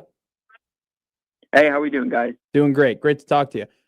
It's funny. Every time you come on the show, I go ahead and I look at your Twitter and I want to see what you've been reporting on. And it just seems like you're always having the busiest day, or what would equate to a very busy day for me. So I'll just give you the floor. What's been happening today? Nebraska has offered a couple of guys. They've dipped back in to the Illinois pool with Homewood Flossmoor, very underrated program over in the south side of Illinois. What has been your day like today? Yeah, a couple new offers, just tracking some of that. Yeah, I mean, the Homewood Flossmoor offer really caught my attention. That's it's been an interesting cycle of just coming out of the season and immediately hitting the portal. But there was a lot of these guys that had really good junior seasons that the recruitment was just kind of on pause for a bit. And now you're really starting to see them kind of take off a little bit. Mm-hmm. Now the coaches are back turning attention to 27. So, you're seeing some new offers. You're seeing the staff go and check in on some top targets. Keith Williams, Matt Rule are down in Texas right now to go see Kennedy Brown, 5-star offensive tackle here in the 27th cycle. It's early. I mean, we're in January, but reported earlier today, we've got our first official visit set. A couple others, Nebraska's going to start lining some of these up here in the next few weeks. But Kennedy Green, 4-star safety out of Georgia, has been to Nebraska a couple of times, was actually first on campus way back in November 2024. Has visited 3-4 times to date since, and plans to be back in the spring, and has also got an official visit locked in June. So some details over at InsideNebraska.com. And that's a big frame safety at 6'2", and a guy that Nebraska's battling South Carolina and Miami for. Big week for you guys at Rivals. You released your updated top 300 rankings. Got some guys who became 5-stars, got some updated in terms of where guys are at. A big stuff for the Metro football, right? Jet Tomala, the number 24 overall prospect in the country. He's now a 5-star. According to Rivals. Hell of an accomplishment for the young man going to Alabama. What are the updates here on Nebraska? Danny Odom and Claude Puma, they had a little bit of movement. And can we get an update as well? I think that things seem like they're trending in the right direction for late 2026 offensive lineman Dylan Barrymore. Where are we at in that situation as well? Yeah, so with Berriman still trending well. This is about time for him. It's about decision time. He's going to announce his commitment but next week on signing day. Essentially what used to be the traditional signing day is now the second signing day of sorts. Somewhat of an afterthought, but not for Nebraska. With Berriman set to decide. Sounds like, I mean, he pretty much knows where things are at. There's obviously a chance for some late shenanigans, but at this point, this is Nebraska's recruitment to lose a little bit. They've done really good work through the fall. I think the big thing is their communication through the fall, through December, and then hiring Corey Brown. He took that official visit to Nebraska, went really well, had to feel good about where Nebraska was at. Coming out of that visit to Kentucky, Kentucky closed the gap a little bit. Then last week, Nebraska went back and home, actually visited multiple times. That was a big deal. And now it has Nebraska in good position here, just about a week out before he officially announces his decision and signs. Nebraska's done a lot of work here. They're pretty aggressive here. They know how big of a need he is, how big of a need he could fill. As for Nebraska's commits, Danny and Claude both saw some movement up. I mean, with Danny, climbed about 50, 60 spots up to 110 in the country. In the consensus, he's now the number 76 overall prospect, number 11 overall corner. And, for both of these guys, for Claude and Danny, the big thing with them was getting to see both of them at the All-American Bowl. For the national evaluators, to see Danny compete against the top receivers in the country, hold his own, showcase the length and the athleticism and all of that has him, kind of coming into Nebraska, as the top-ranked commit and as a guy that, is going to push for some playing time. And Claude, I think everyone was pleasantly surprised to see just how far along he is, the athleticism and where he is at from a weight standpoint, because that's been the biggest question with him, was figuring out where he was at. The fact that he's carrying close to 340 pounds as well as he is, and still moving around as well as he is, we're all very encouraging. So both of these guys, I'm stealing a phrase here from Cody Bella, one of our scouts, our national scouts, but arrows up on both of these guys. I think you're looking at two guys here that I don't think that they're just about scratching the surface of their potential. Claude in particular, I think what he could look like in 3-4 years compared to what he looks like now, it's hard to even imagine. Got to get more of those Southside Chicago guys into the Nebraska program. I know they're trying. I know, man. Give me more Mount Carmels. Give me more Brother Rices. Give me more Homewood Flossmoors. Let's talk about some high school football here. I don't think we've had you on since Trey Taylor and Tay Ellis announced that they're going to Millard South. Tim, I was lucky enough to call a lot of Millard South games last season. And I know that you followed them closely. And the thing that I was always taken aback by wasn't necessarily the talent that they had, because everyone knows they had a ton of talent, but the program they ran. I mean, they ran. I mean, they run a program. I mean, they got a lot of coaches there who had some sort of college football experience, and traveling out to Vegas. I mean, they treated that like college teams kind of go out to Vegas, right? In terms of the travel and playing some national teams. What do you think this means from a development standpoint for Trey Taylor? Because I know the competition. And we don't know Millard South's schedule yet, but we know that the competition might take a bit of a decrease from Illinois high school football to Nebraska high school football. From a development standpoint, though, what does this mean for Nebraska's future 2027 commit? Yeah, I mean, the biggest thing with this move is just the ability for him to help recruit. I mean, the thing I've tried to point out, and you're starting to see the effects of it now, like in real time. Keyshawn Bowman, top 10 receiver in the country, is pretty much down to a handful of schools, wants to announce his commitment early next month, has been playing on the 7-on-7 circuit early this cycle here with Trey Taylor. Now he's going to make his first Nebraska visit. Nebraska's going to make this late push here before his expected signing, or try and get him to hold off. Trey's kind of becoming, we never really got to see it with Dylan because of how late he flipped, but Trey's one of those guys now where national receivers and offensive linemen and tight ends, they're paying attention to what he's putting up on the 7-on-7 circuit. They know what it's like. They felt it at camps and on the circuit now of what it's like to catch passes from that guy. And Trey, specifically his combination of skill sets, I think, is really becoming intriguing to some of these top national receivers. And so for Nebraska, coming off a season where, there's still some questions for them to answer for some of these top recruits, and they still have something, I guess, to prove.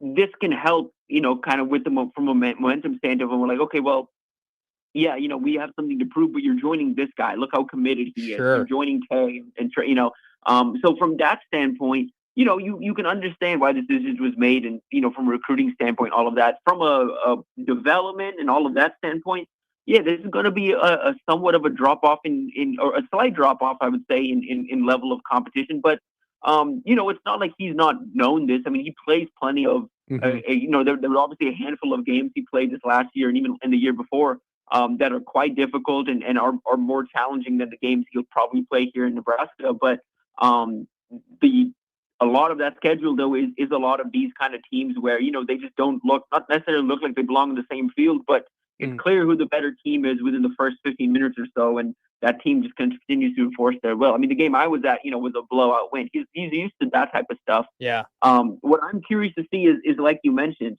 it's going to be the first time he's not like his dad is a coach. His dad's not going to be on staff, at Miller's Town. It's the first time he's going to be, coached by staff that doesn't include his father. It's going to be the first time, he's, like you mentioned, a lot of the way the program operates, the way he's operated in his own high school has been like that of a college player. Calling his own checks at the line, working with his dad to build out a game plan every week, and truly kind of running things out of that offense.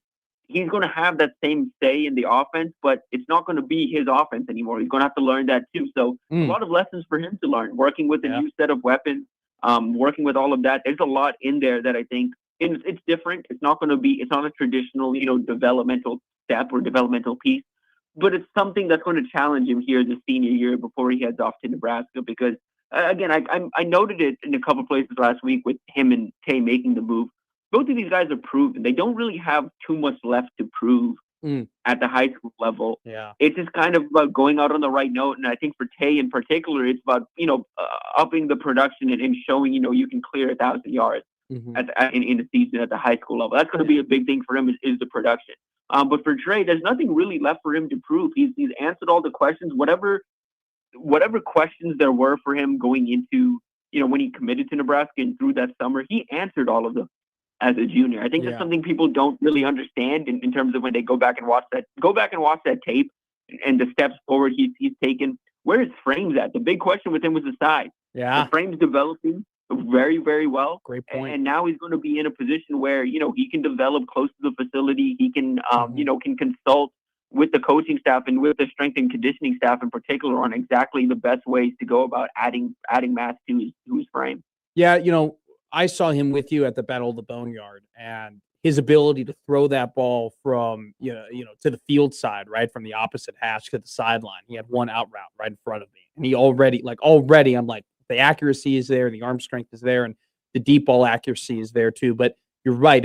He looks a little skinny, he's just kind of a skinny guy, which you definitely have to take into account because best ability is availability, right? And it does not matter, how much you build up this offensive line, you're going to get hit as a quarterback, especially if you're playing in the Big Ten. So it's good to hear those updates from you. Quickly, Tim Verghese here from Rivals, before we let you go, you had, I love the rollout you guys did on Rivals, right? Here are top 300. Here are some of the new 5-stars. Here's the movement and the rankings. And, you guys made it a big deal and got a lot of engagement and excitement for fans. I have to ask, do you think there's a potential that a year from now we're talking about Trey Taylor being a 5-star?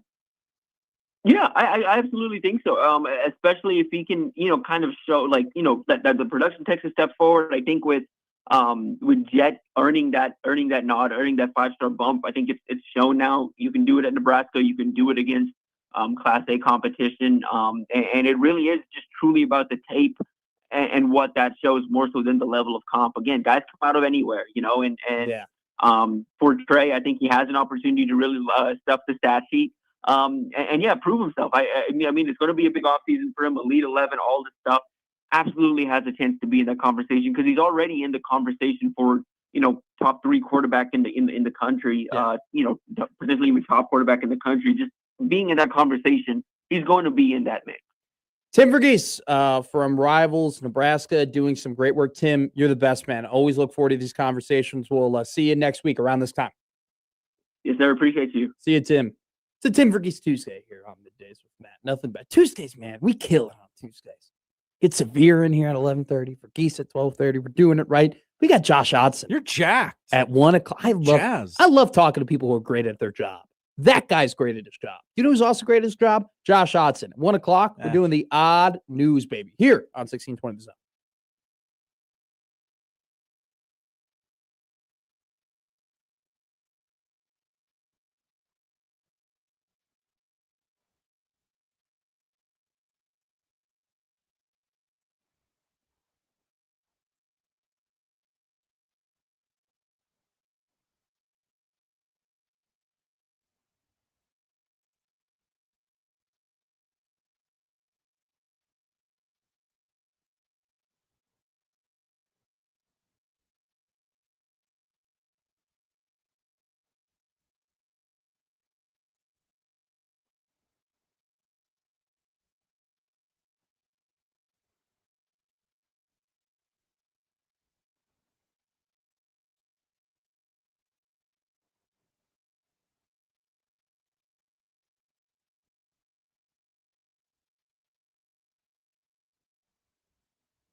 And now we've reached the point in the show where Josh Odson reads the peculiar, the bizarre, the comical, the odd news with Odd Son.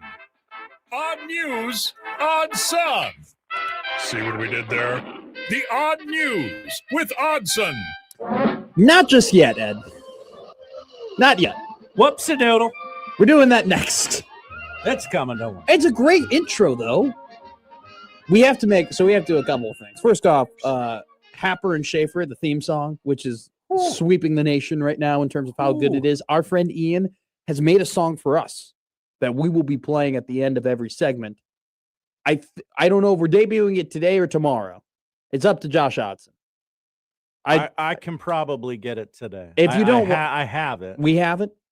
This is also my fault for introducing this to you on the air. So it's whatever. We're for sure doing it tomorrow. But stay tuned for that. It's awesome. It's Matthew and Josh. It's not that. Oh, it's Matt and Josh. My singing's been getting better. So just shout out me. Well, that's important. Taking more showers. Does that help your singing? Yeah. Do you not sing in the shower? Getting reps? Always got to get reps. Sure. All right. So there's a rumor going around right now. There's a rumor going around about me and you. You know that one? So there's a rumor going around that Rick Mask has the flu. Flu game. So that he's potentially questionable. It's on the message boards. Someone did text me about it. It's on X as well. It's on Twitter that people are saying that Rink has the flu. It hasn't been confirmed, but it's going around. And there's plenty of people saying it. I've had some people text me, panicked about it. We teased it. We don't know if it's for sure. But that is going on. So we're gonna we just want to let you know that is something that is occurring, and we're keeping our ear to the ground and figuring it out if that is the case. Working the phones. We're working the phones. We're working the text lines.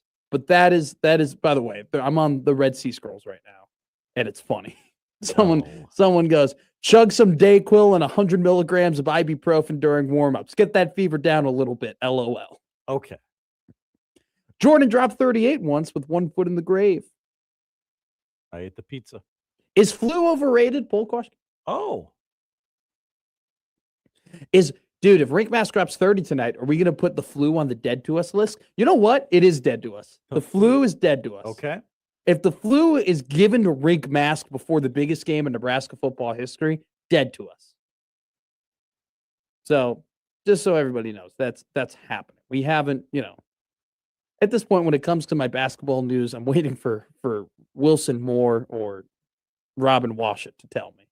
But that is occurring because I'm addressing it because people on our YouTube chat are freaking out about it. People on Twitter are freaking out about it.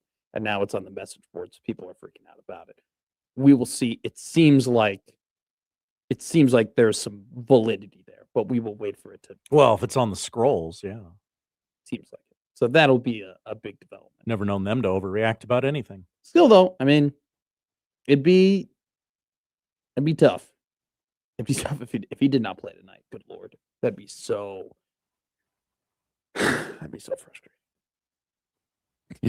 Charles in the chat goes, Rink ate the pizza. John writes in, did Mask eat the pizza? Everybody got the pizza joke. Pretty well-known story. John goes, did I say Nebraska football game tonight? No, I didn't say that, John. Someone got really mad about me. He goes, how do you tease the news about a basketball injury on the day of the game like that? WTF? I don't know. We're just, getting to the point where a lot of people are saying it. We're waiting for it to be official, but that is in the ether. That is in the ether right now. We're going through some text right now. Someone goes, these are all, somebody writes in, how would script clubs work in a cashless society? Great question. You just put the Venmo on one of the garments.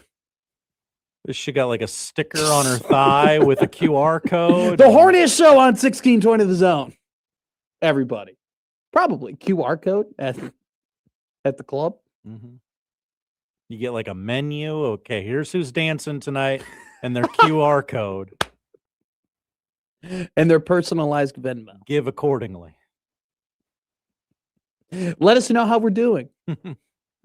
Has anyone ever called the number on the back of a semi truck to tell them how's my driving?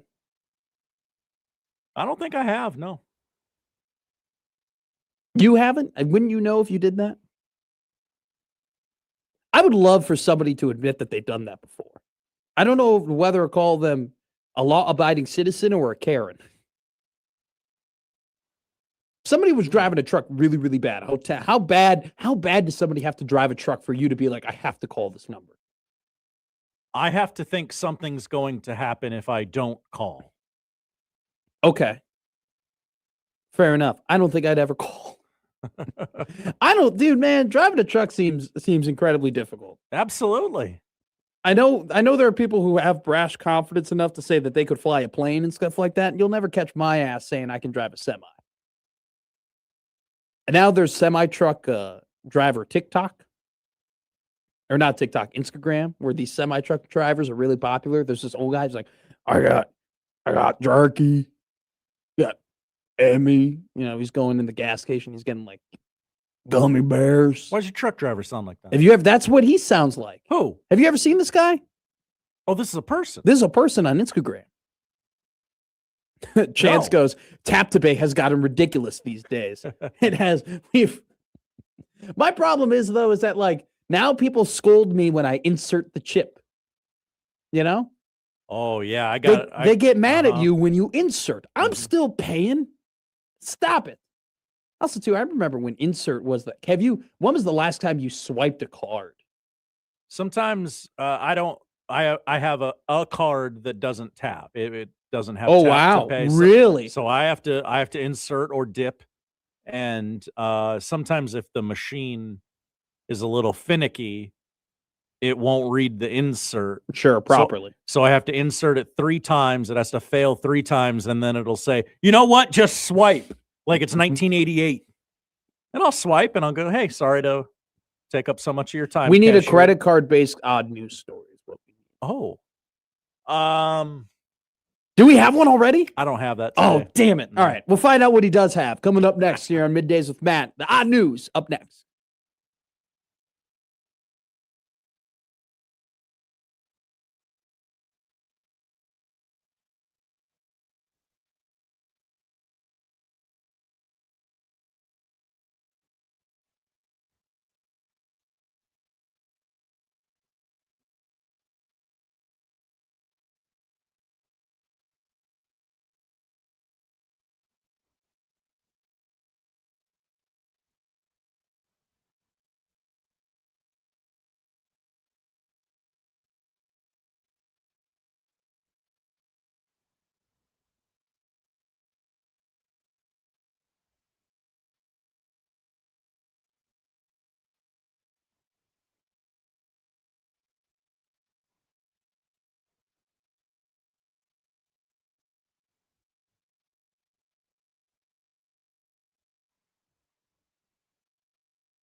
And now we've reached the point in the show where Josh Hodson reads the peculiar, the bizarre, the comical, the odd news with Odd Son. Odd news, Odd Son. See what we did there? The odd news with Odd Son. Alrighty, Josh Hodson. We kind of blue balled everybody at 12:50. We got some mean texting, mad that we played the intro, and then that you didn't do the odd news. Pedro goes, "This is like the best man getting ready for his speech, and some Yahoo grabbing the mic and start talking about his own life and how he would love to have a wedding someday." What the hell? Well, now, the odd news with Josh Hodson. Let's get to it, my man. Yeah, now it's real. I don't know if you knew this, but you probably didn't if you're listening to this show. The Los Angeles Clippers, are on a hot streak. Okay. They're on a run. Okay. They started the year not on a run. They started the year terrible. Whatever the opposite of not on a run is. Clippers blogger Robert Flom, I believe, Flom. All right. Is learning that lessons not to, count your chickens before they're hatched. Fair enough. On December 20th, the Clippers were a depressing 6-21. They were. When a fan responded to a post on Twitter from Robert claiming that the team would go 15-3 run at some point this season. Flom, owner, terrible name by the way, owner of the Clippers blog 213 Hoops responded, "If they go 15-3 in any stretch this season, I will print and eat this tweet." Oh my Lord. Well, Clippers started putting it together. And on Sunday, they beat the Brooklyn Nets 126-89. By the way, the Brooklyn Nets are terrible. Terrible. And that completed an 18-game stretch for the Clippers where they went 15-3. That's great. Sure enough, the internet did not forget that Robert promised to do this. Even the Clippers Twitter account retweeted it with the eyeball emoji. Jeez. That is so tough. So on whatever, this guy's got a podcast. He printed and ate the tweet. Good for him. On his podcast. I mean, it's just eating paper. It's not that big of a deal. It's not like that guy who said he'd stick the quesarito where the sun don't shine or whatever. Did he ever do that? I don't know. He didn't record it, which I guess I'm glad. Did the Florida State guy ever eat his own poo after they lost to Boston College? Great question. Because I'm just. Oh, here at the bottom of the story. We're still waiting for the Florida State fan who promised to eat dog poop. I know. Pay up. Okay. He promised to eat dog poop. Well, there's a very famous video out there already doing that. Going next, Josh Hodson. We have a prank gone terribly wrong in these streets. Go ahead. I have an opinion real quick before we get on. No, take your time. I'm waiting for the internet to load my page. So go right ahead. There are some pranks where they're just crimes. Okay.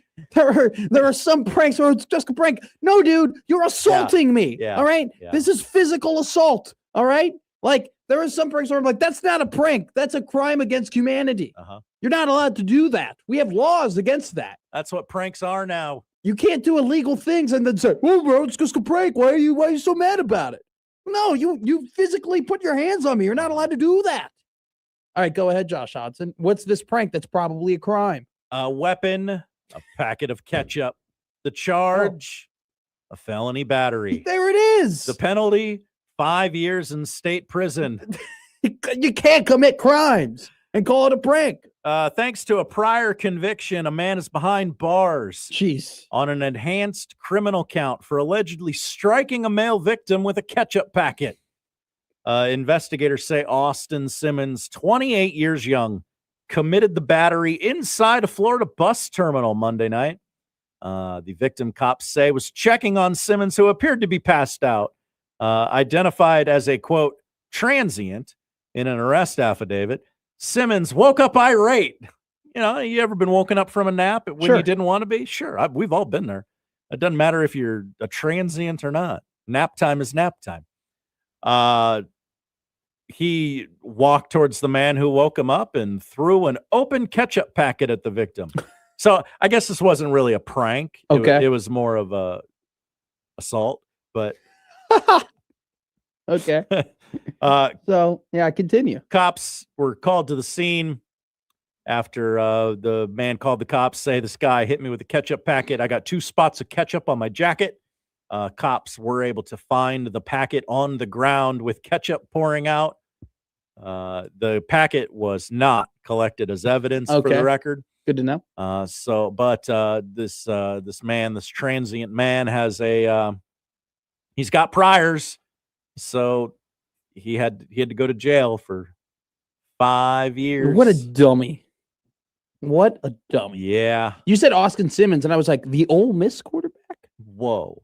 I What was a like, pull. oh no. I don't think so. Okay. I don't think there's any relation. Really, 5 years for 3 ounces of ketchup? Well, 0.3 ounces.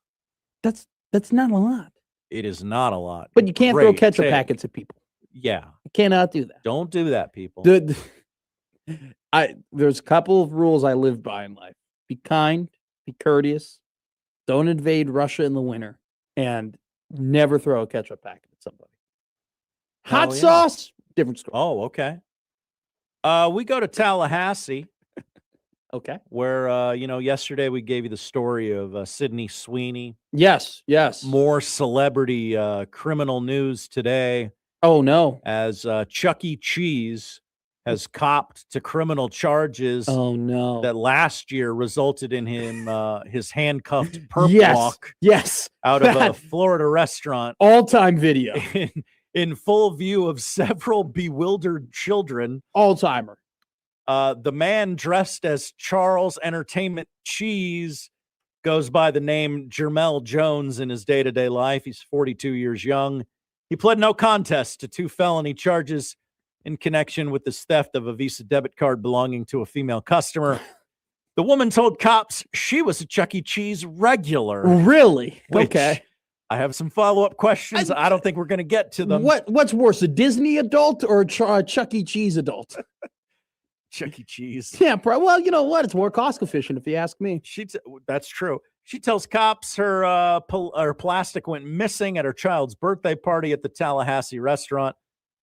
Jones cops charged used the stolen card for purchases at smoke shops, the Circle K, and Whataburger. Wow. During a circuit court hearing, Jones pled to a pair of felonies and 1 misdemeanor as a part of a deal with prosecutors. While the felonies each carried a maximum of 5 years in prison, and a misdemeanor could have resulted in 364 more days in county jail. Jones has avoided jail time with this plea deal. He has got a no contact order. He has to stay away from the Chuck E. Cheese where he was once employed as the guy inside the Chuck E. Cheese costume. I blame Chuck E. Cheese for actually, I don't want to say that because I don't want to get blamed. I don't want to get sued. Yeah, don't get us sued. Yeah, no. But what's the difference between a casino and a Chuck E. Cheese? I understand. I would be that kid, man. I hogged a game. They had this the Haunted Mansion, okay? And it was like a spinning deal. You can spin, it had a lot of spinners. And if you get to the top of the Haunted Mansion, you had an opportunity to get a lot of tickets. And so that was my game. I was basically a roulette wheel. Roulette for kids. Then you would have to work. There was a little bit of skill involved. Like you could sometimes time it and hit it right on the dot. But man, there was when you finally got to the top wheel and you had an opportunity at 1,500 tickets, dude, there was it was kind of playing Huff and Puff. Now, what's the difference between the Haunted Mansion and Huff and even more Puff? You can't tell me. I can tell you. I can't tell you for sure. One of them is a slot machine that you have to pay per spin. One of them is a little kids game where you put in 1 golden coin. I understand it's a difficult time for law enforcement. And they want, they can't take any chances. But, I mean, could we not have taken the mouse head off of the guy? Okay, wait. We have to remember here, though. We have to remember something. These cops are humans, right? They are individuals, okay? They are men and women. They get the bit, okay? They know just as well as you and I do how funny it is to get that guy fully in costume behind hands and handcuff him. They get it, okay? They knew what they were doing. For the children, they couldn't have screw the children, all right? This is Michael Jordan, bleep them kids. I'm telling you right now, you don't think one of those cops are like, dude, come on, you kidding me? We could arrest Chuck E. Cheese. They understand how big of a deal that was. Charles Entertainment Cheese was down on his luck growing up. Commander, we got him. This guy, we know what's going on inside that building. We know what's going on. We know the monopoly that's happening. They're doing things in there. We finally got him. Finally got him, Commander. They locked him up. That was a big get for the Florida Police Department. But unfortunately, it seems like they only got him on a couple of years. So Charles is going to be free and he'll be fine. Well, he reached that plea deal. He doesn't have to go to jail. He doesn't have to go to jail. See, he's back on the street. Chuck is connected, man. Yeah. Chuck is connected. He knows what he's doing. Okay? Don't hate the player, hate the game. That's what I tell him. All right, there we go. That was the odd news. Very good job, Josh. Odds. We go to the text line. We read some text from before. Remember when we were talking about cash? Somebody goes, cash. Somebody says, strippers and hookers will exist in the most dystopian world we will ever become. The more dystopian, the more those jobs become important. We still have people asking if Mask ate the pizza. I don't know, guys. We don't even know if it's true. Flat Cat says his prop numbers are suspiciously low. John writes in, the absolute best was that Chuck had the oversized, gigantic shoes. They knew what they were doing. They know they very easily could have taken him outside, have him remove the head, have him do everything. Yes, they could have done it, but they knew the joke.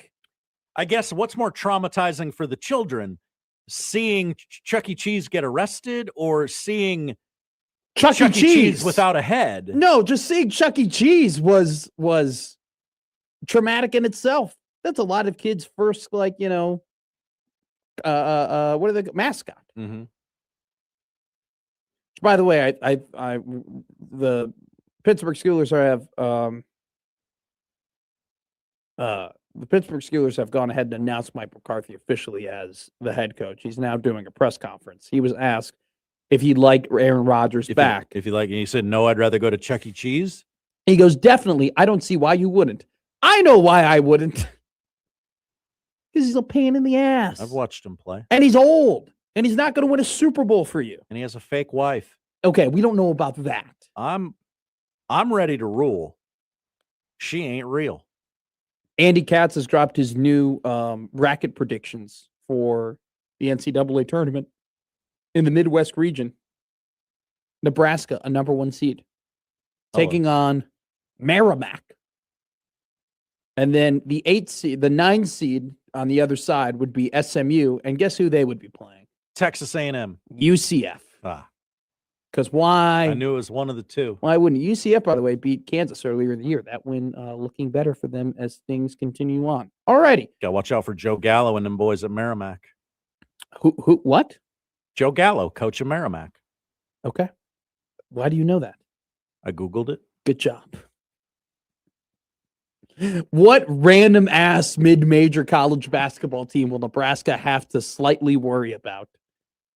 Because there are people who are like, oh, there are segments of the Nebrasketball fan base that are going to whip themselves up into a frenzy. Or going, oh, you got to watch out for Merrimack. Oh, yes. Man, they just play the game the right way. I think there are people who guards who are legitimately convinced that Nebraska is going to get a 1 or 2 seed and lose in the first round. There is a fatalistic segment of the fan base. So, yes. And by the way, do I blame those people? No, not really. I guess I can't entirely blame them, but look, I'm a Bears fan, a Cubs fan. Like, I understand the just feeling of this is never going to work out. Got yourself a damn fine ball club. Enjoy it. I do. No, Nebraska basketball. Oh, there fans. You go. Yeah, they're awesome. They're a national title contender. Anyone who doesn't admit that is kidding themselves. Seemed like a bit of a mash unit tonight, but tonight doesn't define the season. Wait. Has the line moved? Oh, good question. Let me go. Black Cat? Yeah, Black Cat did say Mass is totals, or sorry, his prop bets went down, which could be an indication of things. Like I said, we are not reporting anything. We are just telling you what the rumors are and what people are freaking out about. And there's a rumor out there that Rink Mask might have the flu. I am not confirming anything. Comment from Jimmy on the YouTube. You guys act like Nebraska fans are the only fans that do this. Okay. No, I'm telling you We're talking about Nebraska right now. That's why we bring it up. We also brought up, we did that with the Cubs. Travis goes, it's not your news to share. I know, I'm not sharing it. We're not sharing. We're not saying Rink We're Mask has the flu. We're not saying it. We're just saying that that's what people are saying on the board. There are so many funny. Can we just read the C scrolls? There are so many comments on the Red Sea Scrolls on Husker Online about what people should do when they get the flu. Everyone has turned into the doctor. Okay. And they're all giving their flu remedies right now and trying to tell this is what Rink should do. This is a good bit. Give us your quote unquote grandma's everybody flu remedy. Everybody, here's what we're gonna do. Email in and text in what you do when you have the flu, and we will rank what Rink should do, potentially what Rink should do. Okay? They need to make chicken noodle soup at the hotel. Don't go around Ann Arbor looking for chicken soup because they're not going to help you. They don't care. They don't care about your well-being, Rink. Somebody wrote, buy Oscillo. Oscillo, what's that? I used it to fly internationally quite a bit. I learned from a supplier gal that Oscillo stops flu from happening if you take it at the very first sign, even if it does start. Oscillo will rend it pretty harmless. The stuff is amazing. We always have stock of it on hand. Nebraska health folks should know about this. It really does work. I don't know what this is. Now everybody. Okay, so now the Red Sea Scrolls have turned into this oscillocanimum. Whoa, that or whatever. is a long word. Yeah, I'm not smart enough to say that. So word. now everybody's just talking about this medicine apparently that cures the flu as soon as you have it. This is incredible. I love message boards. Send us your flu remedies. I want to hear this. I haven't had the flu in forever. I had the flu a month ago. Yeah, well, you called it influenza. You called it its government name. It's a medical term. Like Charles E. Cheese. Charles Entertainment Cheese? Yes. That's his government name. Influenza A. I just got the flu. I got the flu. Get in a steam room and sweat it out, says Ray. Hell That's yeah. a man. I'm a man. I'm 40. I know Orange Gatorade is always.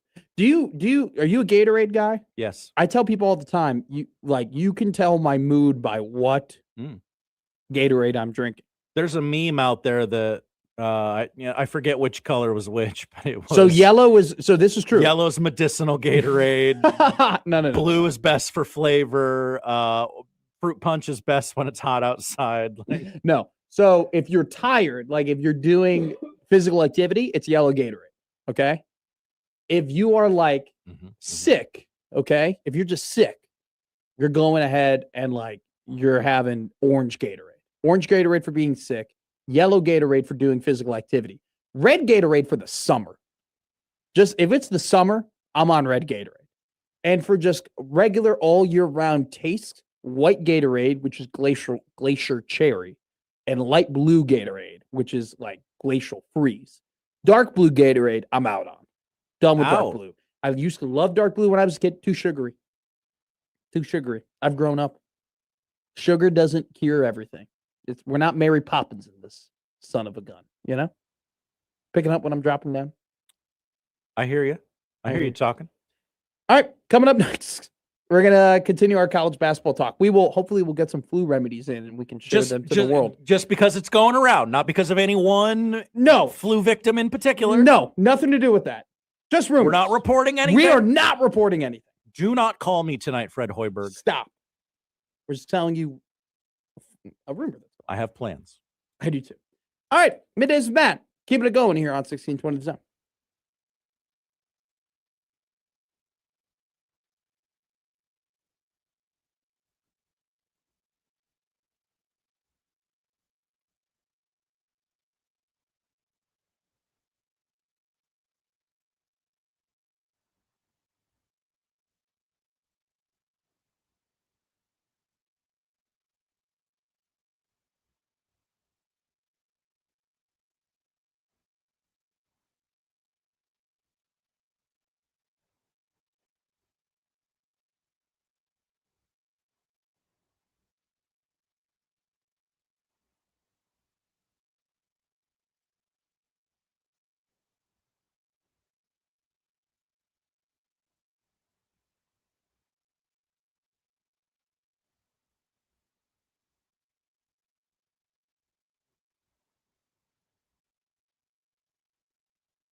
back to Middays with Matt on 1620 The Zone.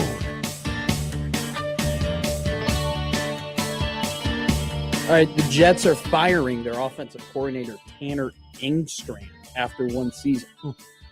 Who? Who? Yeah. I don't know. Never heard the guy. It's not like the Jets offense did anything for me to be like, oh, I wonder who's calling those plays. Did they fire their defensive coordinator? Yeah, but I'm pretty sure their DC is their head coach. I mean, just no interceptions for the first time Oh, since... God. Yeah, that defensive backs coach, whoever it is, should be punished. Yeah. Jets have been actively pursuing veteran coaches for offensive coordinator for weeks, according to Diana Rossini. So we will see. By the way, fun thing here. So Christian Parker got hired to be the Cowboys defensive coordinator. Really good hire for the Cowboys. He's a very highly heralded, he was the defensive pass game coordinator for the Philadelphia Eagles. He got a ton of compliments out the door from Philadelphia, from players and coaches alike. Who also interviewed for that Cowboys DC job was Jonathan Gannon, who was formerly the Arizona Cardinals head coach, but also the Philadelphia Eagles defensive coordinator. And the reason why he got the Cardinals head coaching job was because he was a really good DC in Philadelphia. Very interesting that the Cowboys got a guy like that, who, yeah, there's a different, like, he didn't succeed as a head coach, but we've seen, plenty of times that head coaches can go back to being coordinators and find a good niche, right? I mean, Spagnuolo, Josh McDaniels, Vic Fangio, like, that could, good system that you can have there. They decided to go with Parker instead of Gannon. So that's kind of interesting. We'll see if Gannon has any sort of interest in head coaching jobs. I'm going to tell you right now, Browns, Cardinals, and Raiders have not hired a head coach. I don't think it's going to be easy for the Cardinals and Browns to get head coaches. Both those jobs are very tough. Like, you got to deal with the Kyler Murray situation if you're in Arizona. And on top of that, it's not as if they have a super talented, young roster. And then, the Deshaun Watson deal is done after the end of next season. But still, you, as a head coach for the Browns, you have to deal with, that for one more year, being in cap hell. You have to deal with the fact that you don't have a quarterback. I don't care that he's in the Pro Bowl. All right. Shedeur Sanders is not a good quarterback, and you cannot say that he's going to be the future at that position. And then you have incompetent ownership and a bad GM. Which, by the way, like, people do forget that Joe Flacco was on the Browns. They traded him to the Bengals, and he was awesome. Like, are we forgetting that Joe Flacco actually could have, I don't know, maybe could have been more of an asset as we went down the line for the Cleveland Browns. Hey, by the way, enter the 1620 The Zone following contest online at 1620thezone.com. We have Journey and Lincoln celebrating the Final Frontier Tour Thursday, April 9th at Pinnacle Bank Arena. We also have George Thorogood and the Destroyers with Marshall Tucker Band are in the Metro this spring. The Baddest Show on Earth Tour, that's Sunday, May 17th at the Astro. And finally, Chris Stapleton in Lincoln for the All-American Road Show Tour featuring Nikki Lane. That's on October 7th at the Pinnacle Bank Arena. You can enter online at 1620thezone.com. Always some great contests happening on our website. We will go to the Equitable Bank inbox here, where they take banking personally. Shout out old man Doug. OMD. John writes in. Hi, John. The flu virus is very small. If I drink enough that I can get hammered, there's no way that the tiny virus can survive. A bottle of vodka or a 30 rack fixes it every time. And it also is hydration. We are not recommending that. Yeah. We are not co-signing that. No. I'll co-sign a lot of your at-home flu remedies. I don't know. That one seems like terrible. Yeah. It seems like terrible. It seems like an awful, awful, awful idea. It seems like, okay, this is going to get worse before it gets better. Seth writes in, flu fix. Drink a bunch of vodka and Gatorade. Whoa. Vibe out for a while, then pass out. No, stop. Stop telling people to drink vodka to cure the flu. Tim writes in. Pop a NyQuil, take a 14-hour nap, and call it good. Tim writes in, Charles E. Cheese. I want to know who ratted the guy out. It's obvious that they set him up. It was a trap. Peace. Peace to you. Kenneth goes, actually, it's actually bourbon. Charles goes, my uncle says Fireball cures everything. Upgrade. See, Travis has some real recommendations here. Upgrade the Gatorade to Pedialyte. Pedialyte can be a little expensive. It helps. It works. Pedialyte's just a great product made by a fine corporation. You ever have those liquid IVs? Yeah. Yeah, those will work. Yeah. Those will cure what I ails don't know. you. Maybe I drink too much for the too much liquid IVs. I don't know. They just don't pack a punch like they used to. Back in high school, which we're not encouraging underage drinking, but they worked. Oh, hello. Alec tweets out here. Hi, Alec. Alec Baldwin? No, he's Alec Rome for real on Twitter. Friend of mine. Rome. He tweeted out, I have a list on Nebrasketball. Anytime anybody tweets Nebrasketball, I know about it. Alec goes, somebody talked me out of slamming Nebrasketball plus 10.5 tonight. It feels disrespectful. I agree. Doesn't that worry you, though, a little bit? When there's a line that feels disrespectful? Not anymore. Allegedly. What do they know? I know what I know. A plus 570 dog of the day yesterday. That cashed, baby. They mocked you. They laughed at me. They called me an idiot. They called me a madman. They did. Covered, like, I'm going to fade. Covered handily, by the way. Whoa, it was a comfortable cover. No sweat bet? No, dude. Duke won by 30.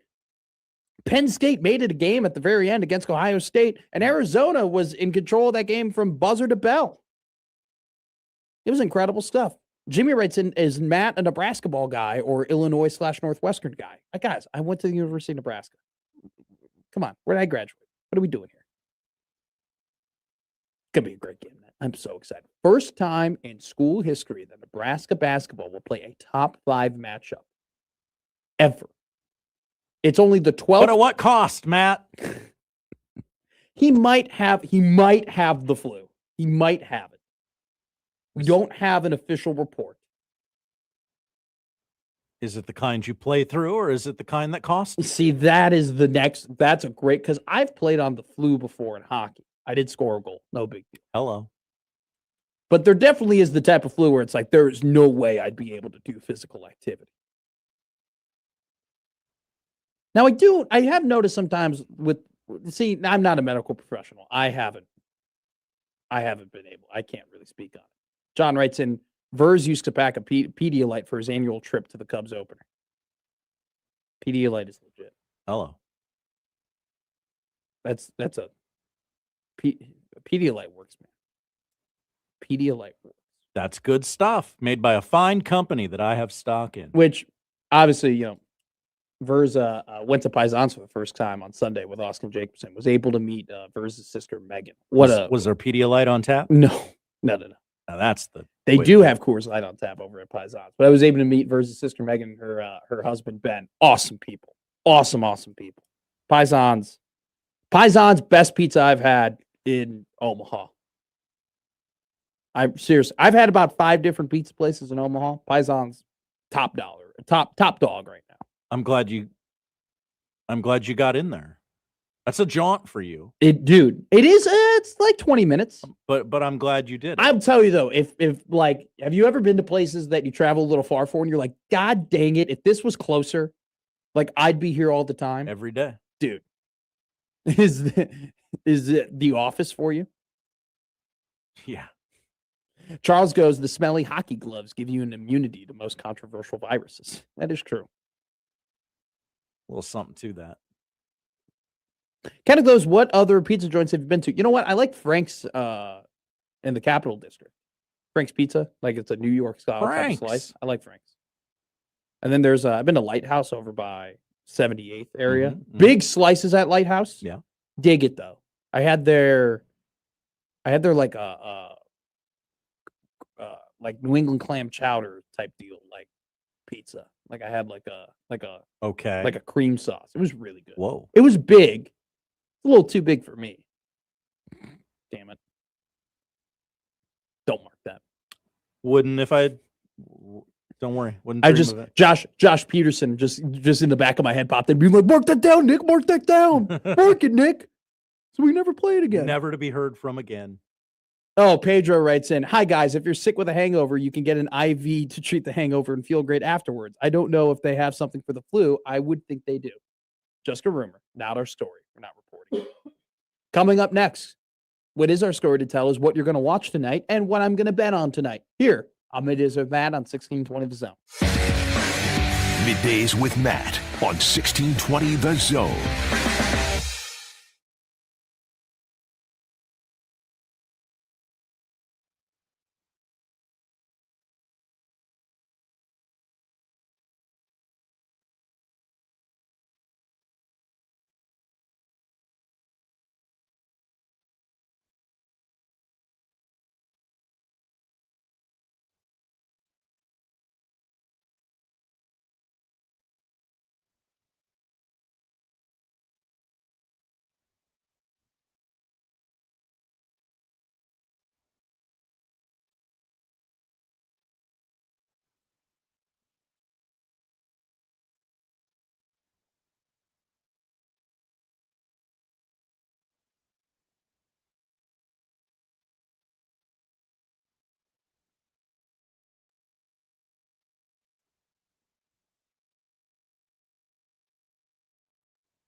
Omaha's most listened to all sports radio station. Again and again and again. 1620 The Zone.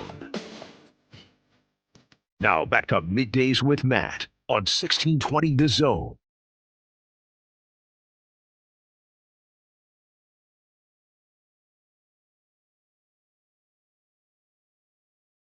Well, I'll let you know, Dynasty Combat Sports kicks off the New Year's knockouts in the Metro Saturday, January 31st at Liberty First Credit Union Arena.